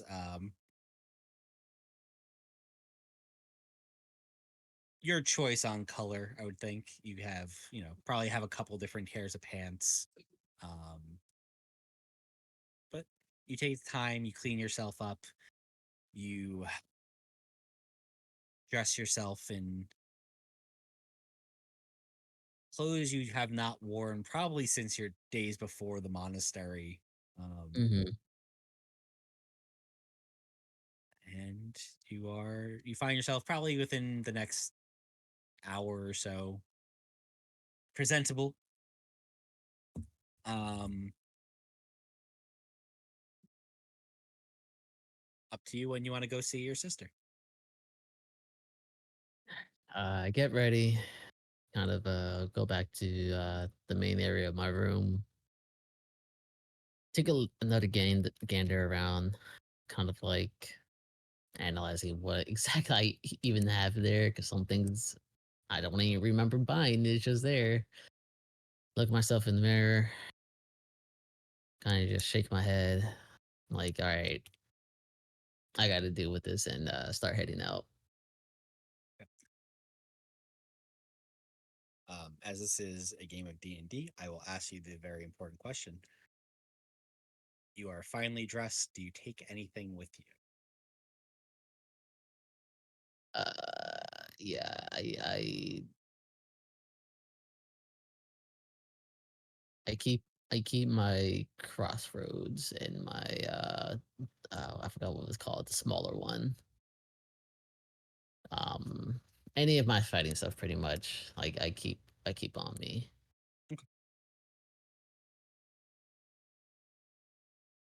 So, with a couple of hidden darts in the back of your belt, the crossroads in your hand, the wind chime tucked into a pocket, looking dapper, looking fine, ready to go meet with your sister. But Valir is a trained man and does not go unguarded. You make your way down the hallway. You see different servants and maids going through their daily activities and their daily cleanings and things. You see several of them kind of whisper and talk to each other. It's like, it's Master Valier. Master Valier's back. Oh, he's very late for meeting with his sister. This is going to be interesting. You hear the chatter. Your passive perception is absurd. So yeah, you hear the very familiar gossiping of just the staff. But you make your way down the hallway. Of course, your sister's room on the opposite wing of yours, because your parents knew better than to keep you, as much as you got along as kids, having the two of you as far away from each other as possible was always beneficial to the estate itself. So a good solid 10 minutes to walk from side to side. You eventually make your way over to your sister's door.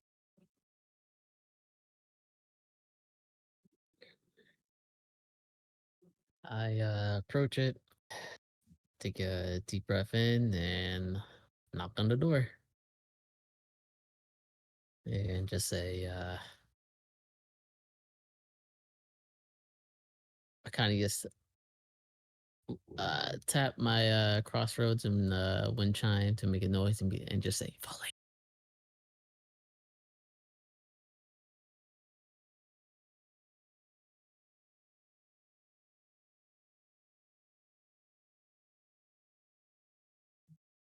The hallway is quiet for a second. It echoes with the chime of your bell and the whispering of your name.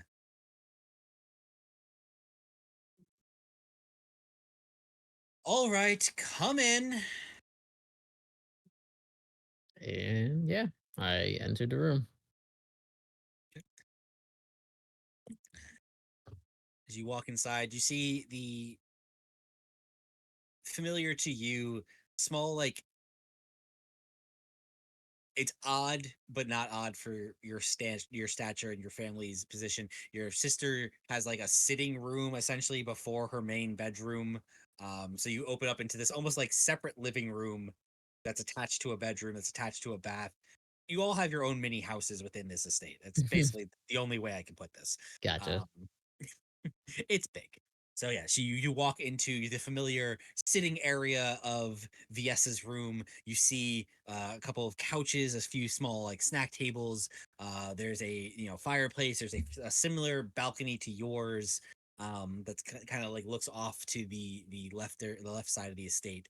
But you see standing there with her arms crossed, a little bit that very familiar like eyebrows furrowed and just looking at you with just utter just she's pissed and you Hmm. know it. You've seen this look on your sister's face a million times.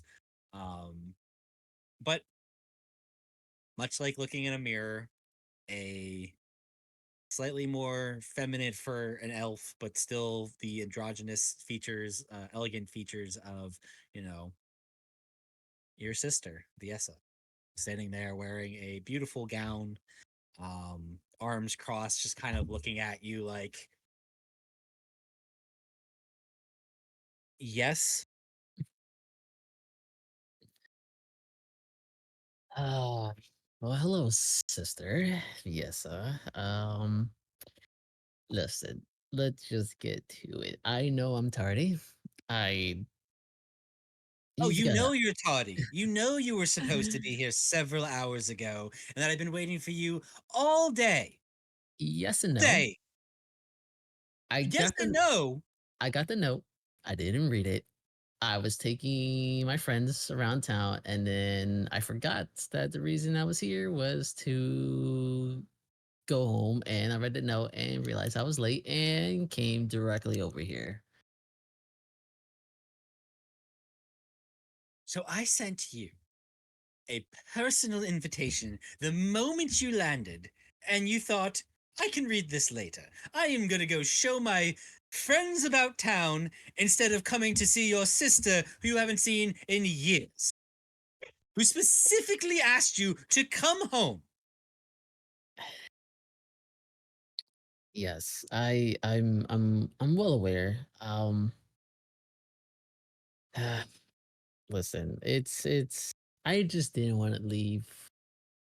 My party got like my friends got excited. They wanted to see around there. I was trying to be a good host to them. I know it's been struggle for you to try to get in contact with me, track me down, and sending people, by the way, uh to come get me. They're rude. There's definitely going to be a talk about the people you hired for that. There's been a lot of mishaps and just a lot of nonsense that I have no idea that what is going on with some things that yeah, that there's a lot of questions I have as well. But I'm here. Yes, yes, you are. And I had to deal with very, very not nice people. Okay? To find you, I had to. It's okay. It's okay. You're here now. You're here now.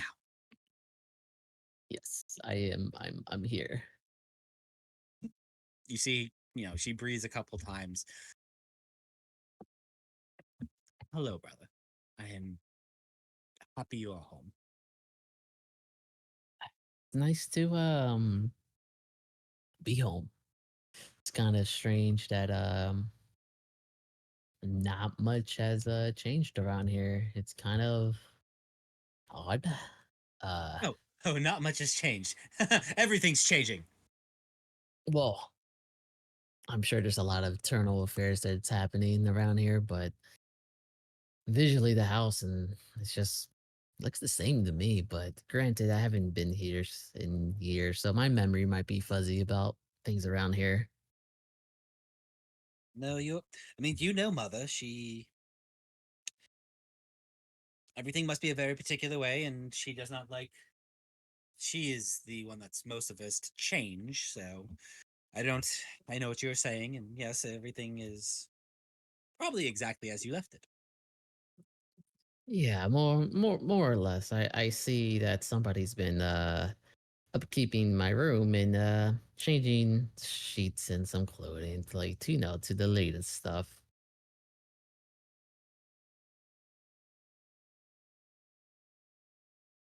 I couldn't let you come home and be wearing what they found you in. Yes, I know. I trust me. I understand your mindset and your attention, and I truly appreciate it. It's been, yeah, well, it's been a while since I had any uh recent Money, clothing. money. Is it money? You have money. You just have to ask for it. Okay, did you not see where I was? Did you think I was gonna be able to find anything nice to wear around there? I mean, is it as nice as what you could get around here? Of course not, but at least it'd be something than those dreaded robes you were wearing. Oh my! Oh. Well, listen, those robes serve a purpose. I'm mobile. I'm able to fight. It's it's what I needed, and trust me, it can It was very, very, very useful for combat.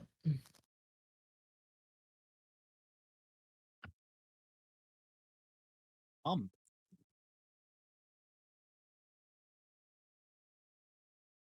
very well. It's again, let's not let this. We will not let your tardiness and this ruin our reunion. I am so happy you are home and can help me get a grip on what is happening in this house. You must be famished. I mean, you have not been home for so long. You probably have not had a well cooked meal in God knows how long. Please, I have, well, I had them throw out lunch and bring in dinner. So go ahead and just yep. And she points over to like a table that has like a different spread of like meats and veggies and there's you can see there's a large like craft, like a fancy craft of wine and a couple of like chalices. Mhm. I knew that afternoon food just got wasted. I knew Of course it did. it. So yes, let's sit, let's have a drink, let's chat. I need to know like there's a lot going on here, but before I do that, please catch me up. Tell me what has happened. Where have you been? Why haven't you been here? Tell me. You see, she kind of like gestures you over. She claps 2 times. A servant comes out and pours you a glass of wine because she was never gonna do it herself. Um, Ah, well, if I remember correctly, the last thing you remember is that uh our parents sent me to the monastery, as you already know. After that, what happened was I kind of got kicked out of there. I wasn't really taking my studies and my martial arts practice seriously. There wasn't any opponents over there worthy of my time to actually for me to show effort. Yeah, and then the headmaster did not like that. He didn't like that I wasn't trying. And I explained it to him like none of these people are worth me putting the actual effort to give me a good fight. And I got kicked out. Started wandering around some town and all. And eventually ran into the other members of the party that I'm sure you're aware of. And after that, oh gosh, there's just so much that happens, but I won't bore you with the details, but there's been a lot of man, I don't even know where to start. But uh well, how about we start here? Yes, mother and father sent you away to a yes. monastery, which again I do not fully understand, but I do not question mother and father because that is what they know best, what is best for us. Hmm.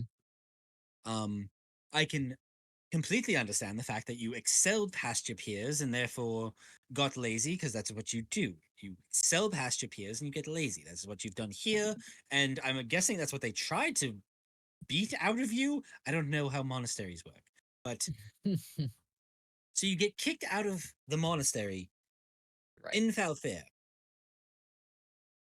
and instead of coming home, you oopsie daisy, skip, hop, and a jump, find yourself in the trag. Yeah, pretty much. I mean, you saw how our parents they kicked me out. They kicked me out for a reason. They didn't want me here. They sent me to the monastery. I didn't feel like going home after getting kicked out was appropriate. So I was just started wandering and just, you know, seeing what the rest of the world is like.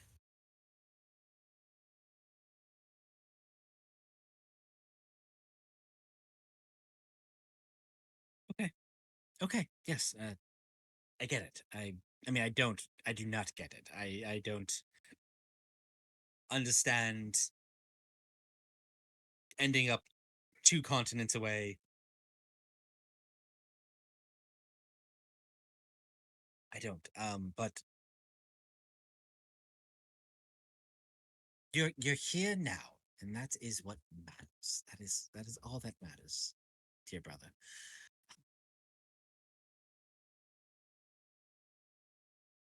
Yeah, I took a while, but I'm here now. Oh, oh, you took you took your darn sure time. Yes. Yes. So so what is it? What is up with father. Real quick side note, I just love the fact you get to come up with a different version of you sure took your sweet ass time. All right, and I'm off. She's a proper lady, Brad. Makes sense. Yeah, it can't be too vulgar.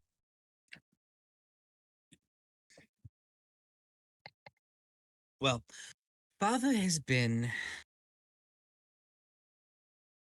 not quite himself. And it is starting to worry definitely me and mother and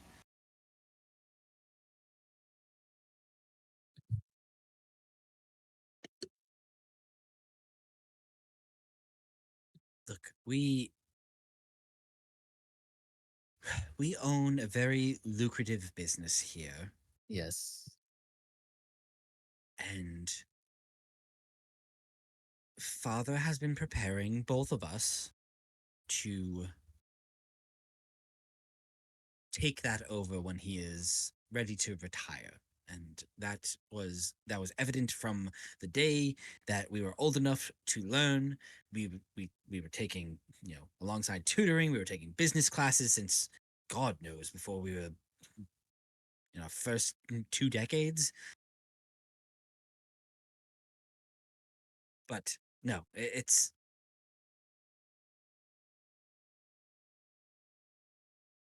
something's off. He is talking about he's not talking about his retirement. He is talking about his end. He's been talking very seriously about when he is not here. And that to me is concerning, and that to mother is concerning, because as far as we are concerned, he is a fully healthy, fully capable elven gentleman, baby in his 400s. He has plenty of time left. If he wants to retire, that is one thing. But he is talking about when he is gone. And that is concerning to me. Interesting. Talking about when he's gone. Well, I, I don't know. Maybe he got himself in some kind of deal he can't get out of.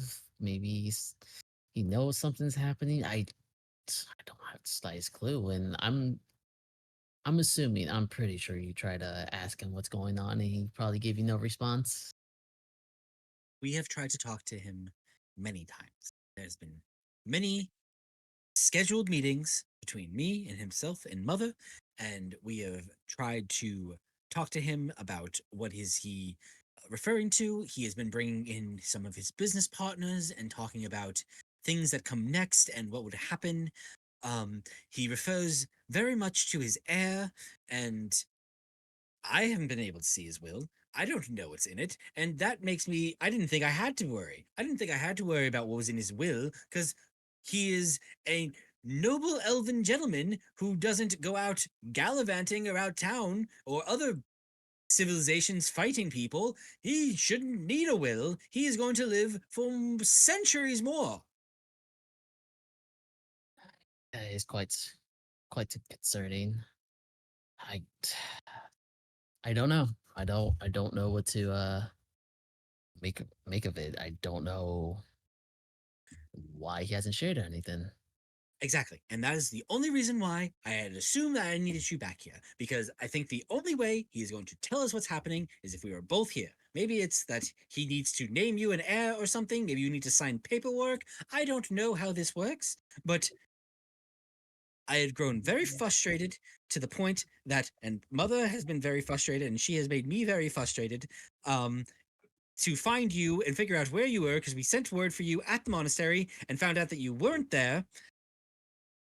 And that was only a few months ago, so we didn't know that you had left the monastery a year ago? Year and a half? We're not sure. We were just told that you weren't there anymore. I didn't leave. They kicked me out. But that's besides the point. You were no Uh, longer there, Yes. is the point. And a few months ago, we had reached out to them trying to figure out where you were and saying that you needed to come home. And they said, "We don't know where he is. He is gone." And we said, "What do you mean he's gone? We sent him to you." And that is what happened. So that's when I had to get in bed with those. Well, father was already in bed with them. So I just kind of piggybacked off of those deals and had to get in bed with those horrible people and to find you because I had no idea where you were. And I wasn't going to leave. Of course you were. But okay. Like I said, I just started wandering. I you know, I didn't feel it was appropriate for me to go home. But again, here I am. And I'm here. I'm here to figure out what the heck is going on with father. Yes, you are here, and he will be. I have to assume he will be very pleased to see that you are home, and that we can talk this out as a family. Like I said, he's just not been himself.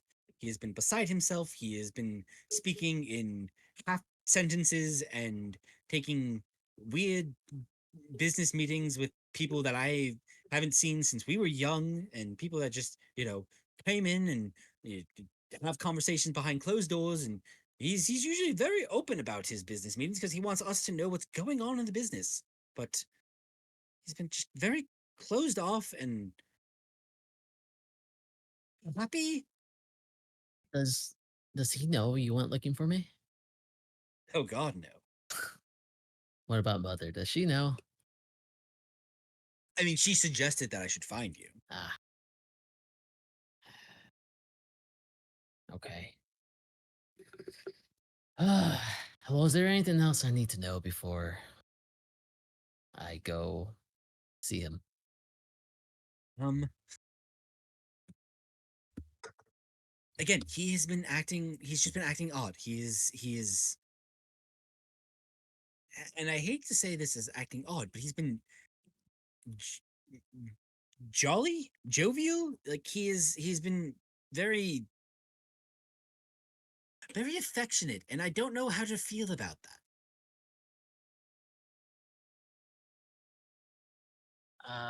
Yeah, me either. He's always been very to himself, stoic, always talking about business and his partners and all. So, yeah, that's kind of yeah, that's a new one for me.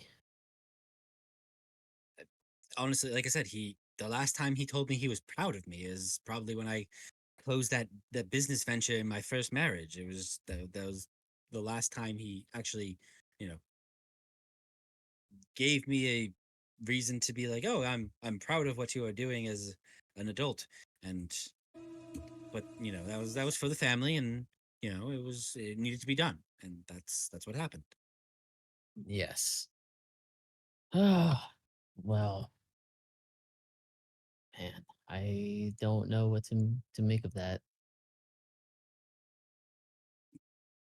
But I guess it's good to know, so I could prepare myself mentally of how to deal with him.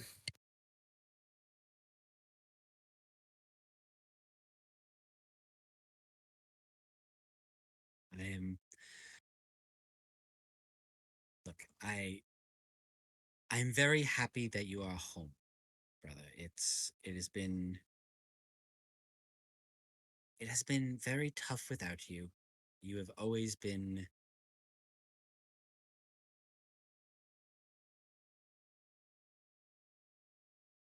as much as our parents had always wanted to put us against each other. You and I have always been a team, and whether or not you feel the same way, that is how I have always felt. I don't need to compete with you. I want to work with you. I want to work alongside you. I know the business has never been you want you don't want anything to do with the business. I get that.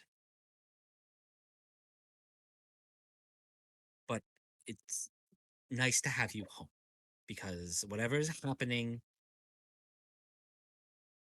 I am completely at a loss at this point and I don't know what to do. Yes. So I mean, I don't blame you. We're so used to father acting the same all these decades, and now he's changed. It's just all of a sudden, no explanation. There's definitely something happening for sure. And yeah, I mean, of course, we're a team. I know we had our issues and all, but we got along. You know, we're twins after all. So like, what do you expect? But yes, I'm here. Yeah, whatever you need, whatever help you need me to do, whatever you need, I am here to comfort you and try to get through this to father, especially if there's going to be some sudden change to the business, because I know that was more of your you cared about it more than I did. You're a hero these years. You're always the one trying to make yourself known to father and all. So yeah, I'll do my best.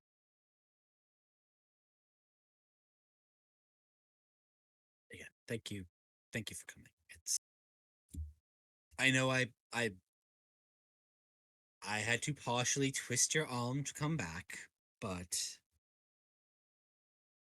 metaphorically, of course. I could never physically twist your arm behind your back. But if things Yeah. are changing, I'm glad that you'll be by my side when they do. Of course, I mean, you're my sister after all. Like I know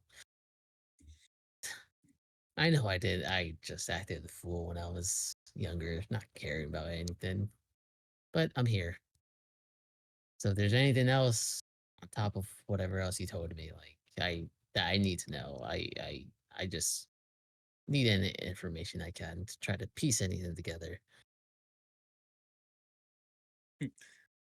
Act a fool just when you were younger. Well, maybe here and there still.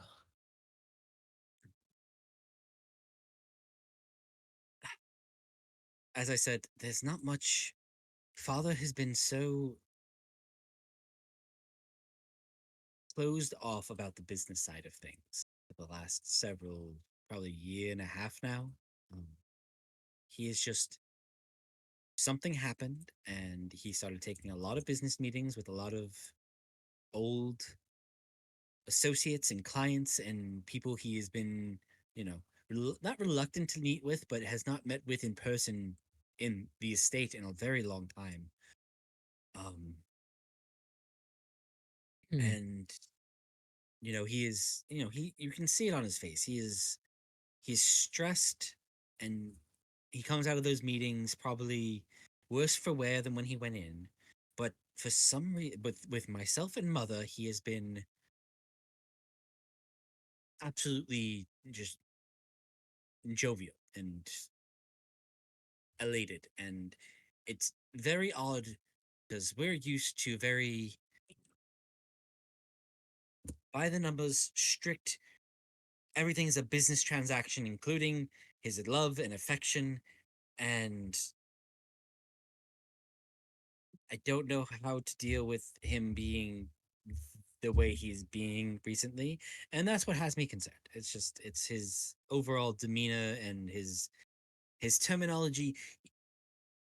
Again, his terminology does not sound like a man who is ready to retire. It's a man who is ready to be here no more. Mm, yeah. Uh yeah, that's very concerning. 'Cause again, like he loves this business. He built it. There was no way he's I don't know. He built this business. He helped build this town, for God's sake. Like Yes. he is so entwined to everything that goes on here. For him to just Leave. leave, it makes no sense. It truly doesn't. He could retire and be on an elder council, getting kickbacks from the company and the government all at the same time, make more money probably than he's making now, which is absolutely insane when you come down to think about it. Just I'm sorry, you said he's making more money now than he did prior? Well, I'm saying if he retires and takes on like a government Oh, position where he basically is going to get kickbacks from the company because he's probably going to retire as CEO, whereas basically he's not doing any of the work, but is still getting money because he owns the company still. But he'd also get like kickbacks from the government and tax breaks and, more than the shit he's already gotten. He'll probably make more money passively than he's already made. That's what happens when you get to that level. right. Ah, where is he right now? He had a couple of visitors earlier this afternoon.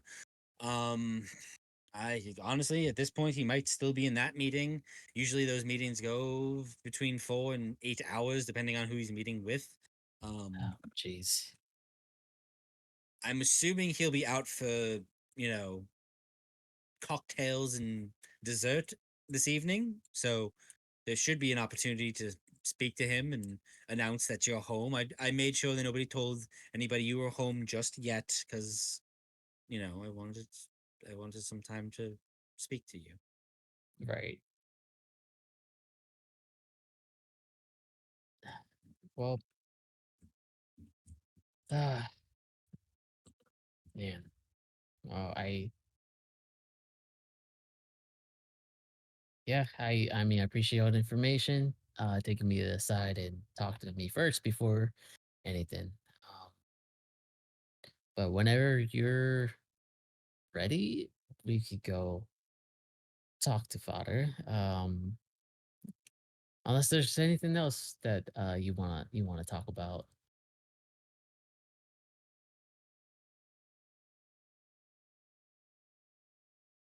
We'll talk to Father tonight. We'll have some time. You know, we'll make sure we get changed into our evening wear, and we'll go have a conversation with him over dessert and drinks. But you were talking about your friends. Yes. First of all, friends, really? Yes, friends. Shots fired. That is a powerful word for you. As- Uh, yes, it's we've been through a lot of fighting, not between ourselves, but amongst you know, people trying to test us and all. Yes, a lot of fights, near death experiences, just knowing, just learning a lot about this world. Uh, is yeah, we just been through a lot of experiences, and so we kind of got close and bonded through that.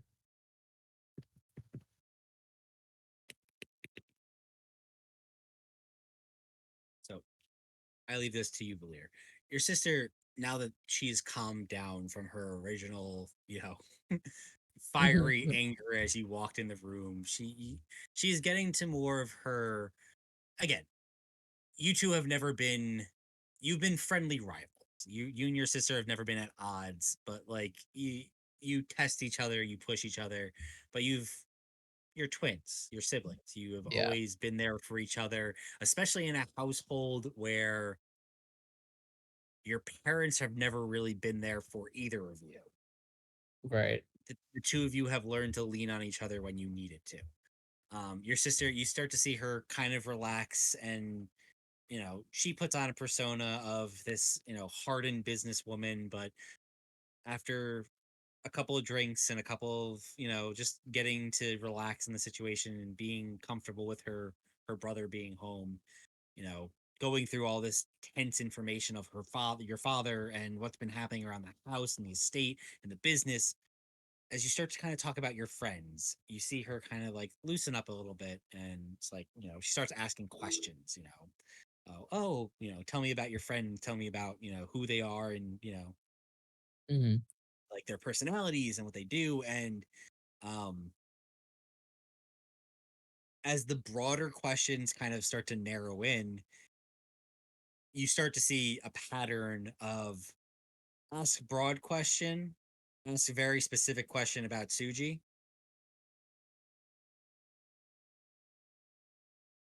Gotcha. So it's very much like, oh yeah, tell me about your friends. Oh, this one, the robot man, like, oh, he sounds like, oh, but the one with the one with the scars, like, tell me about him. You know your sister's pattern, and you know what Ah, she's said, and she is diving. yeah, She's yeah, looking for info. So it's up to you what you disclose about any or all of your party, but you know where her interest actually lies. yeah. Um, I kind of just give her like a general description of their personalities. Seven's kind of like just learning about the world. Ralphie just wants knowledge. Like sure he's kind of like the friendlier kind one. Vintev's kind of like the broody, moody one. And Suji's kind of like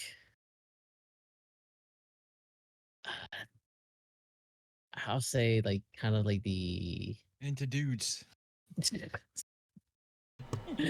I'll say the Real answer, not that. I was yeah, gonna say if you needed like a single word. he's kind of And like the one who's kind of goes with the flow and everything kind of just works out for him, even though he's been like, he's had bad luck, but not too bad as like, like him pretty much almost dying a couple times, but he didn't die. He was still alive, so he's kind of go with the flow kind of person. battle tested. Intriguing. Yes, but listen, I know your game. I know, like I know I wasn't there, but I know No, no, what? about your husbands. Yes. What about them? Yes, listen, I know where you're getting at with the one with the scars, Suji. If you like, while we wait, I can bring my friends along. And if you want to know about him, you're more than welcome to go talk to him. I'm not gonna stop you, but trust me, they kind of know. Like I gave they know you had help, okay? Um gave a little description about you, but yes, if you want to know more, you're gonna have to do that work. Fine. All right. Invite them over tonight. We'll have there. Perfect opportunity. You're home. You've brought friends, which will already shock everybody here. Um, we'll have a cocktail party. We'll have Father. He'll come out in his new jovial hosting. He'll be like, "Oh my God, my son has returned, and he's brought people he's close to." And yes, I will do the work. I will. Suji, that's his name. Yes, it's Suji. Fantastic. That is probably all I need to go on. Bro, she is down bad. But yes, if not, we could also meet up with them. You probably should get out this house more often. I went all the way to Glairidan and back. I Yes. have been out of this house enough. It Oh, smelled like fish yes. I'm well aware of everywhere. that. Yes, I know, I know. I had to throw out 4 outfits because they smelled like fish when I got back. Of course. 4, Valia. Oh, it's not that bad, but okay. I It's was fine. You there know a what? day and a half. It's fine. You know what? I'll bring them to you. I've wasted your time enough with you trying to find me and all. The least I could do was to bring my friends and him along. Because I know that's mainly Suji's mainly the one that you're interested in. Look, I'm interested in the fact that you have friends, okay? But yes, one of them happens to be strangely attractive. Sure. Sure. But yeah, I'll bring them. Um Now please be sensitive. And watch what you say with the big one, with 7. He can be a touch sensitive to certain the way you talk to him. Do not call him a thing. Do not call him a pet. Make sure you tell everybody that. Don't have people staring at him like he's weird or an outcast, okay? He senses that. He's a bit paranoid. There's something's been going on with him, but just keep that in mind because he is a very strong guy.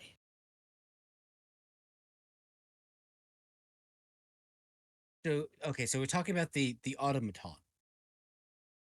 Y- Yes, I'm not entirely sure what he is exactly. None of us do, but yes, him. Okay, and you're saying he doesn't belong to one of you. No, he does not. He is his own person. He has his own thoughts. He is his own being. So he does not take orders from. Oh, funny story about that. Well, I'll tell you real quick. One of our party members kind of put a little spell on him, trying to tell him what to do. It was not pretty. He was extremely pissed off about it.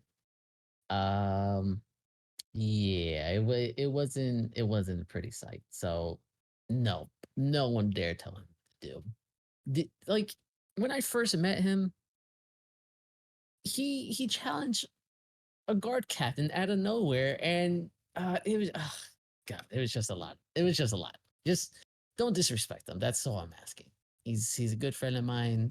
I care for him. We have each other's back in combat. He's a great opponent. Do not disrespect him. I mean, very well. Yeah, it's again, it's if he was an automaton, nobody would give him orders, but it's more so they would who would be responsible for him. But it sounds like he has, again, I hate to say the word, autonomy on himself. He is his own. He's a you refer to him as a person. Yes, he is a being. He has his own thoughts. He learns. He feels. He doesn't have senses, although there's been a couple times he felt weird things. He's trying to describe what exactly he was feeling, but either way, yeah, he has his own feelings and thoughts. Fascinating. Well, I will make sure the staff treats him like any other guest in the home. Yes, I will let absolutely. Father know that I had heard word that you and a group of friends had returned home and will be here this evening, Hmm. and that we should throw a party in your return. Great. That's all I ask, and feel free for him as well. Like he's been getting a lot into fashion and just having different attire. I don't know where that came from. It's not from me. He just kind of decided to. He spent a lot of money on just clothing. Okay, so feel free to dress him if you want to make him feel comfortable. Like I said, just don't disrespect him. Are you saying I can dress him? You could dress him. Challenge accepted. Yes. Oh God. Just make sure to make him feel comfortable. That's it. He's a nice guy, nice person. just be nice to him. Just make him feel comfortable, and that's it. That's pretty much it. Well, if he's into fashion, he is going to feel right at home here.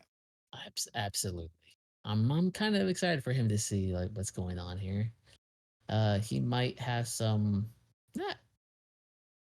I guess I would say some. He might have some peculiar questions here and there. Don't get. Don't make him feel weird about it. But I think that's about it. Um, yeah, and oh yes. The hooded one. You will see a hooded one in our party. Don't ask. Whenever she feels comfortable to take the hood off, she will. Other than that, let it be. Understood. Well, Yes, because she is also quite powerful. The feats I've seen her do have been pretty ridiculous. Don't let the small stature fool you. She is a powerhouse. understood. Well, like I said, I will let Father know that you have just arrived earlier this evening, and that we will meet up for drinks and cocktails and maybe some dessert later this tonight. Give you a chance to meet up with your friends and explain to them what's going on, and come back to the estate. If you want, of course.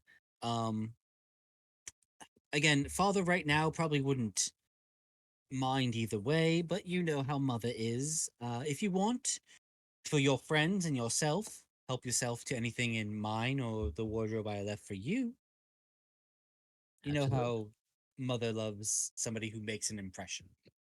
Yes, I'm well aware. Which is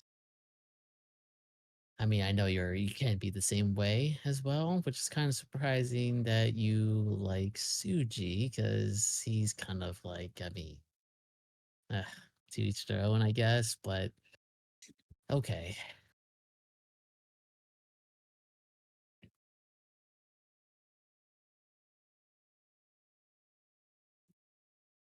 Like I said, we'll see what. But again, feel free.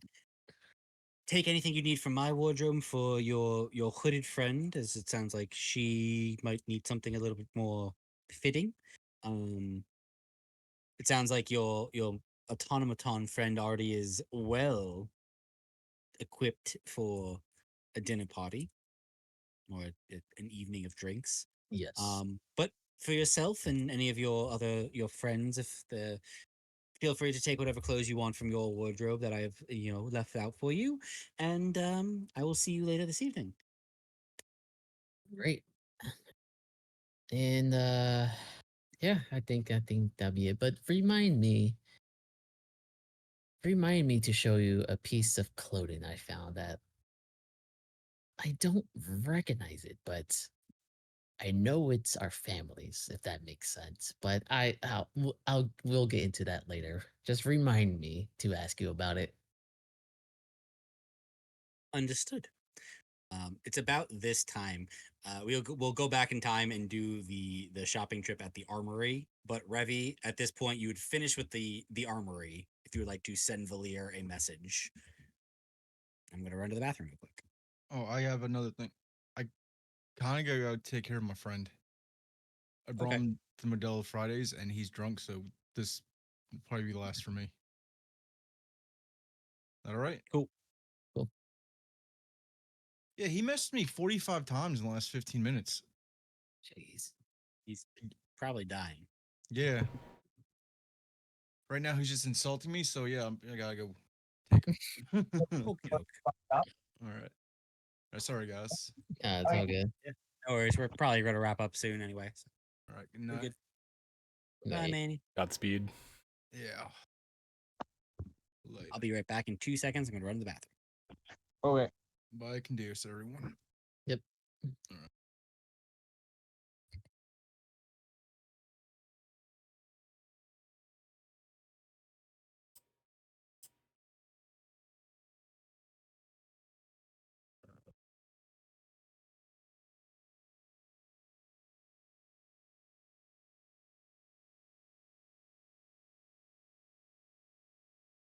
What are you sending to Volier?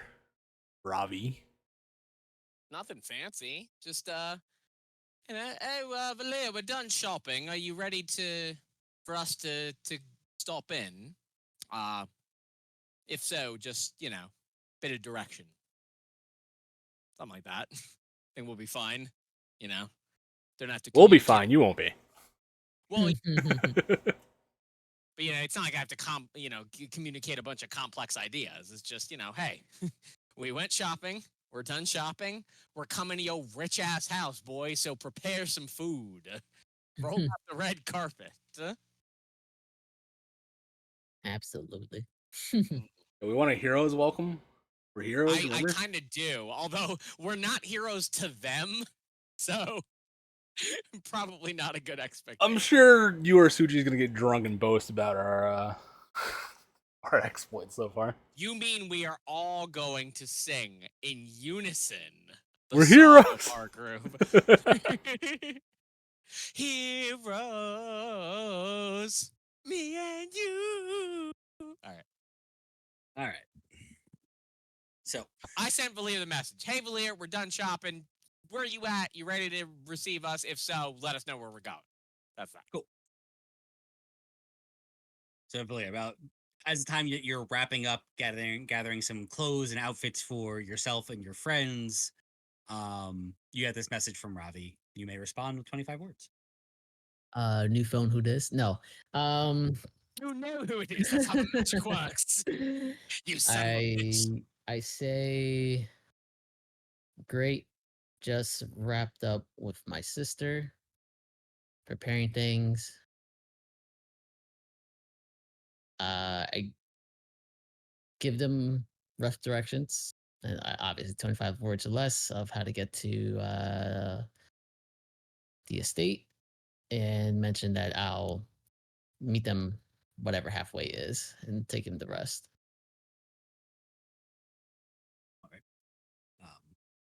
Yeah, easy enough. Revi, you get the directions of get to the estates, go towards the north of the city, get to the estates that look like the brokers, go past them until you get to the bigger estates. Oh, gee, it's the biggest buildings in town? Who could have guessed? We gotta check just in case, but yeah, I think even with, see, this is the one place, Roach, my navigation actually works, because even with Workin's bullshit, nothing could distract me from, I'm pretty sure it's still going in the direction of the gigantic mansions at the end of town.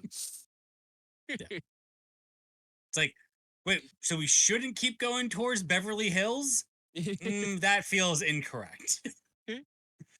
But yeah, That's easy where enough. I want to be. Valir, you gather up the outfits for for yourself and any of your party members that you want to grab. You give me one more stealth check. Oh, wait, I was clicking on my PDF. Why aren't you rolling stealth PDF? Right. Why is this so shitty right now? So yeah, Valir, you make your way back to your room, pop down the escape, make your way out of the estate. You get to the front gate. You see Duran. You give him a nod. Just let him know that you'll be back.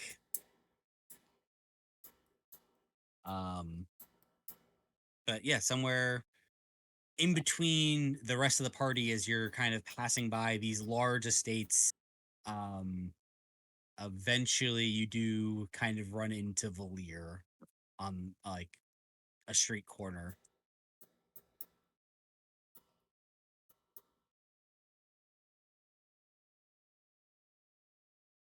And the party's back together again. Found him. Reunited, and it feels so good. I had your Oh, meeting with your Liz, sister. Go. Yeah, how'd it go? So, are we rich? I mean, you're rich, but the rest of us for escorting you here. Well, you will feel rich. I kind of set things up. My father is still in the meeting and all. And yeah, we got a couple hours. We got a couple hours to kill, so we set up a dinner. I set things up for you guys. So if you guys are more than welcome to put on some new attire. Obviously, courtesy of my family, Morgan's Knocks Are you stuff. insulting my clothing? No, I'm totally kidding. I'm going to take all of those fancy ass fucking fabrics you're going to provide for us. All of them? Oh my god. Oh, are there fabrics for tinkers? Yeah, and Tinkers, you're going to look fantastic. I need a scarf. We will get you a scarf, and I'm going I need to be a pretentious cat.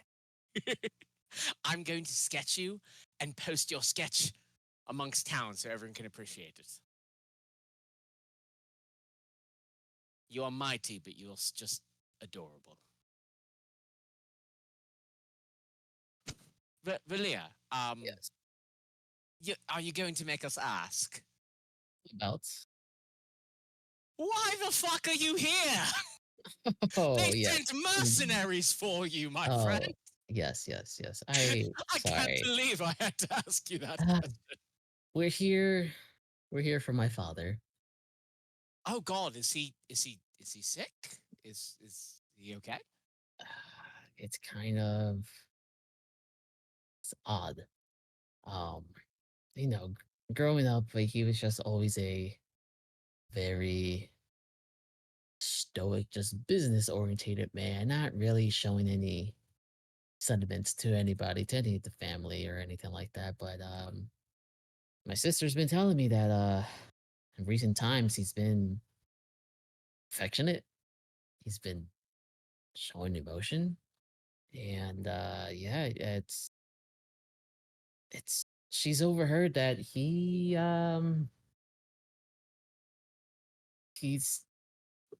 been in the works of like seeing who's gonna take over, which is not that's not the strange part. The strange part is that he's saying that he hasn't been saying that he's retiring. He's been saying that his end is coming. Uh That took a sudden turn. At first, I was thinking the money just brought happiness. Well, I mean, all of our ends are coming if we don't find out what the fuck is traveling to us through the astral plane. So Yeah, yes. We know the end is coming for us all, Vintev. We need to start. We need to start smaller and build out. I mean, my goodness, Vintev, what are we supposed to do about that right now? maybe he knows. Maybe his father knows the end is coming. Yeah, but then no, because then he would be talking about the end of it all, not the transition to Valir. Or I mean, I'm assuming you're the heir. I have no idea. It could be your sister, someone else. I honestly don't know. But so, Valia, let me just clarify for a moment so everyone understands. Your father acting lovingly, affectionate, like an elf, like a normal elf. This is such a detraction from his regular behavior that it warranted your sister bringing you into town because of her disparate panic. Do I have that correct? Essentially, he's just been acting different. And again, just him saying that he's not retiring, but his end is coming. And he's just been talking to old associates that he hasn't talked in years and it's just not very like him. Like, I I'm mean, ignoring all the business stuff, giving beloved relationship with my father, just hearing this. This is such like a detachment from reality to me that you will see Robbie like not even register those next few sentences and literally just walk over and like just wrap his arms around you. I'm so sorry. And I don't know whether you're hugging back or not, doesn't matter. The hug's happening. And as he breaks from it, he's just gonna look at you and go, Valia, I'm quite astounded that you're as well balanced as you are. I apologize for some of my comments. I, I know I'm losing. I'm losing the forest from the trees here, but it's shocking to me to hear that this sort of action from your father would be so shocking that it would warrant your return to town. I mean, he's always had a lot on his shoulders, you know. Yeah, I mean, who wouldn't being a founder of a town, you know? Like it's a lot of pressure, it's a lot of work. I'm guessing it didn't leave much time for you or your sister. No, no, not too much. Her and I, like, we have always had like, you know, some sort of like rivalry and stuff like that, but we were always each other's support systems, you know. Father not being around, always taking care of business, showing face. I mean, again, founder of town, you gotta be everywhere always for the people here. And mother, on the other hand, she was always very what's the word I'm looking for? She just had like her things very particularly, which nothing wrong with that, but at a certain point it gets very suffocating. So it was hard. But yeah, it's just strange. I haven't gotten the chance to talk to him yet. Like I mentioned, he's still in his meetings that apparently last 4 to 8 hours a day. So that's something. That's I couldn't uh, fathom how that's been like the last I don't know couple months, couple of years, whatever it's been. Wait, Uh, what did you say lasts so long a day? I'm sorry. his meetings have been lasting like Oh. 4 8 hours a day. Oh, got it, got it. But yeah, Well, Valia, I mean, I'm sorry for all of it. If all I can Sorry. do is, I think, oh bless you, bless you, Suji. I think all we can do is, See spider web. I mean, he spends all his time out in nature. He develops some pollen allergies. It happens, you know. We get it. So, I yes, I'm sorry you've been dealing with that, Valia, and I mean, frankly, all we can do is believe you and your sister. If this is really such a far removal from his normal patterns of behavior, then yes, of course, I understand that would warrant potential intervention of some kind. Um, yeah. I'll support you however I can. Um, Anything we should know prior to dinner? Well, assuming my mother is joining, she's very formal person. She's very into first impressions. So keep that in mind. Well, in that case, I won't pretend like I haven't looked at, a couple of your catalogs back in the day that I couldn't afford, but Right. let's just make me look fabulous. I think we'll go with that. Yeah, absolutely. Other than that, it's not much. Just Bobby, you've always been secretly a fanboy. Look, you grow up in a smaller town, and even if you're comfortable and you can afford all the things you need, sometimes there are things you can't afford that you want, and you put those on a wish list, and you realize they're likely not to ever happen, and sometimes fate can be funny like that.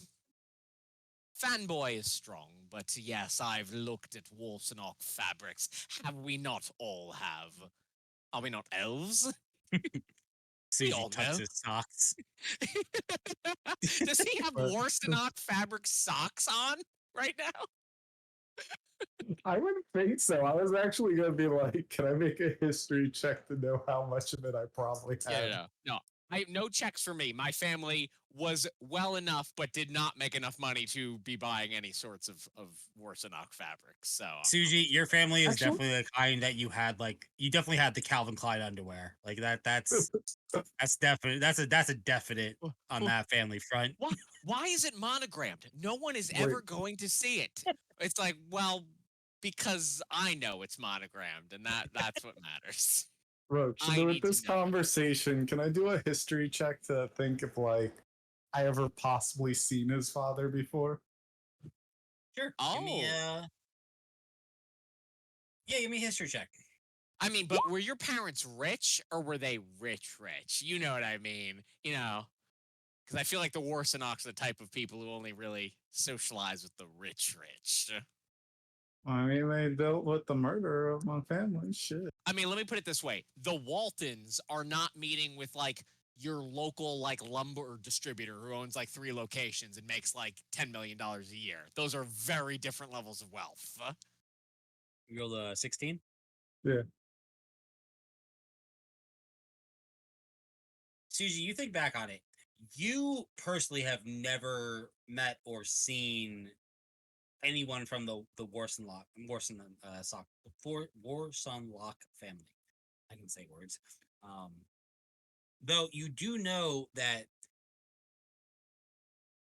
your parents used to have to go to parties out of town.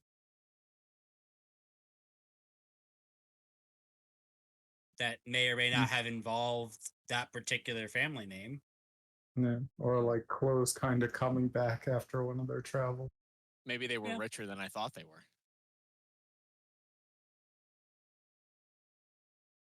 Maybe my parents had some relation with yours, but not enough for me to actually know anything about.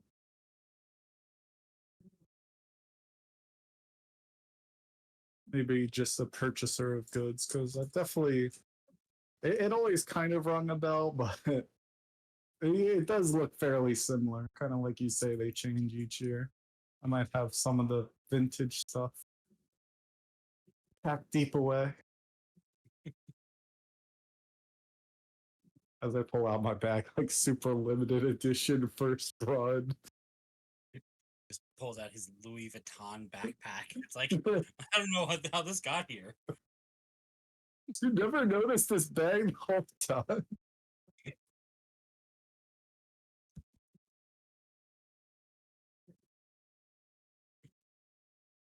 Yeah. As you reconvene, you gather your information. Where are your next steps? What is the move from here? So you know how there's that Pimp My Ride show? It's gonna be Pimp My Ravi, and the designer is Valir. I'm letting him. I'm gonna let him, assuming he's willing to do so, design my wardrobe. You know, I feel like how could it get better than that? Huh? And a complimentary outfit for Tinkers. Yeah, matching bow ties. I'm down. See, that's funny. This is why I chose Valir to do it. Because that's the sort of shit I would do, but I'm gonna be like, I'm going to pick something that feels fancy, but it's actually completely a total social faux pas at one of these elitist rich person parties, Tinker. So I figure let's let Valir do it tonight. Valir's just like, bow ties are so a century ago. Right now, it's all about bolos. And see, your boy would not know that. Huh? Cool. So as you head back into town, a couple hours to kill, you find a spot to Valir. It's easy enough for you to, and between talking to people, find a inn that you guys can get a room at to, shower up, get yourself changed and ready to go. Valir, you pull out the couple of outfits you brought with you from the state itself, to dress up anybody who is looking to do so. As you all go on a fashion montage and prepare yourself for the evening, we will go ahead and stop there for this evening. Alrighty. Hey. Nice. Preparing for the dinner. Does Suji know how thirsty Valir's sister is for him? Has anyone told him? No. I mean, we already kind of got yeah, info of like she wanted to see me, but we don't We know didn't- the We level. didn't know for sure. Yeah, we didn't know. We're like, all right, is there something else going on there? Like, what's the deal? Yeah, no. Now, even though we as players know, Sushi's walking in. I love how Valir tells us nothing. Like, unless he's asked. I can only justify asking about the things like I know to ask about.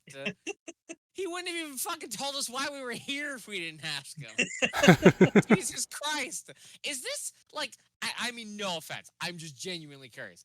David, are you doing this on purpose? Is Valir just like this aloof, or is it a little secretive but also non-confrontational? So if he's asked, like he'll just be like, all right, fuck it, I'll tell you. Like, what is it? I'm trying to figure him out. Well, he's been alone, so he's not really used to talking to people. Oh, so it's like lack of social awareness. Like, oh, well, clearly I Yeah, can tell the. pretty Got it. much. I mean, he's That makes pretty sense. much like a loner, but also very arrogant and just prideful and just like kind of like obnoxious, you know. Yeah, yeah. Like, Well, I mean, given I I would say we've seen your character go through a lot because these were damn, bro, your family was harsh. Oh shit, he got friends. We got to throw a party.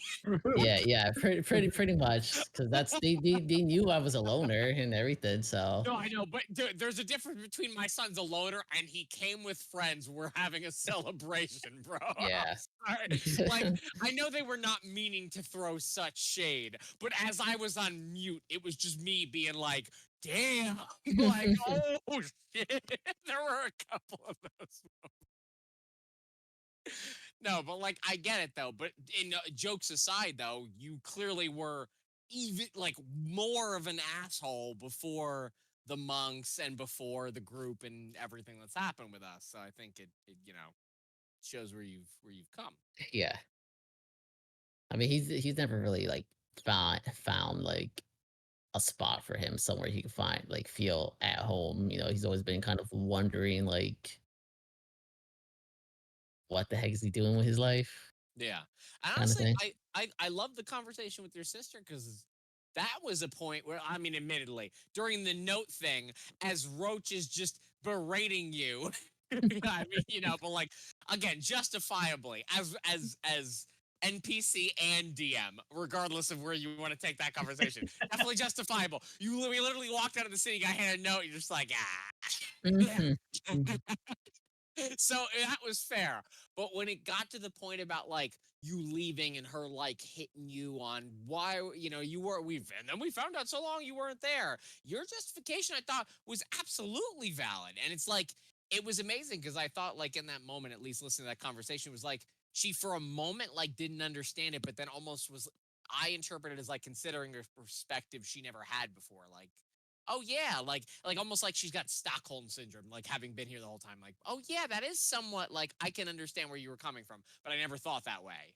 That like they sent you away in the first place. Like almost something that would be so obvious to one of us, to her was like this Yeah. new idea, like that had to be kind of like told to her before she would even consider that train of thought. Maybe I'm reading too much into it, but I like the interpretation of the you know the elitist sister who clearly is not like a bad person, but is just the product of her environment. Right, pretty much. Yeah. Like I thought Roach played her well without making her into a caricature. Yeah, it's good. I enjoyed that. Hmm. Can't wait for Suji to say some shit like, "Wow, you're really pretty, but you look just like Valier." So I'm gonna have to say no. Oh yeah. So How'd how you much of a already twin thing are we know? getting? Oh, sorry. Go on. I said, how'd you already know that was one of the things I was going to ask? How'd you or more so like, holy shit, she's hot as fuck. Oh no. But also Yeah. Okay. trying to seduce Valir. Valir. So yeah, what's worse? If Suji finds her extremely unattractive or extremely attractive. I feel like both of those could be bad.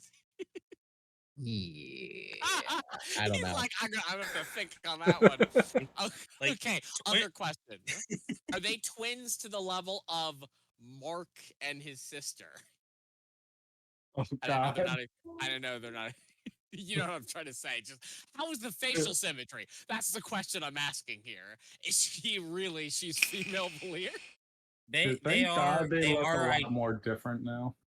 well the point is they are yes, him and Valir and Viesa are identical twins, Mm. which for elves is really yeah, a 'cause- hard line because you're Elves have androgynous enough. Oh my It's God, like you're right. Elves Yep. have such soft facial features as it is that they probably are very similar in facial structure and appearance. Oh Yeah. man, it's probably the biggest difference is probably the hair.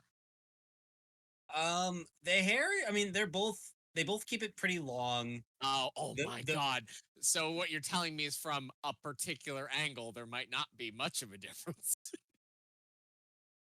Okay, I'm done. I'm done, I swear. I mean, the body shape is definitely different. Let's put it that way. Okay, I needed you to give me something there, Roach, because I was Yeah. real. You saw me seeking, like, oh well, okay, that's one thing, but clearly this other thing is very different. You're like, nah, it's pretty much the same. Like, oh no, oh no. like Suji, because then the question of if he is attracted, you were making it weirder and weirder until you finally mentioned the body shape. I'm like, but the hair I is mean, different, right? Nope. She is definitely a she. Yeah. Okay. Whew. All right, we got there. We got there, boys. Though Valir does have them open, the open hip monk thighs, so it's hard to tell. Mm, I see. He's got to open the hip flexors. Got to hit somebody in the jaw. Oh no. Who's All right, thicker? I'm ending the stream there. Stream. Oh god, we are still streaming. Yeah. We're in like full Stream needs to know. No, it was too good. It was too good to clip it. This Not is clip it. like this is lore right here. Stream conversation. That totally threw me off tonight. This is the battle tactics of how to sleep with. To be your fair, this is the shit friends. that you usually have to pay for Patreons afterwards It's true. to hear It's true. about. Yeah. But Oh man. nice stream. Night. Nice Bye, stream. bye guys.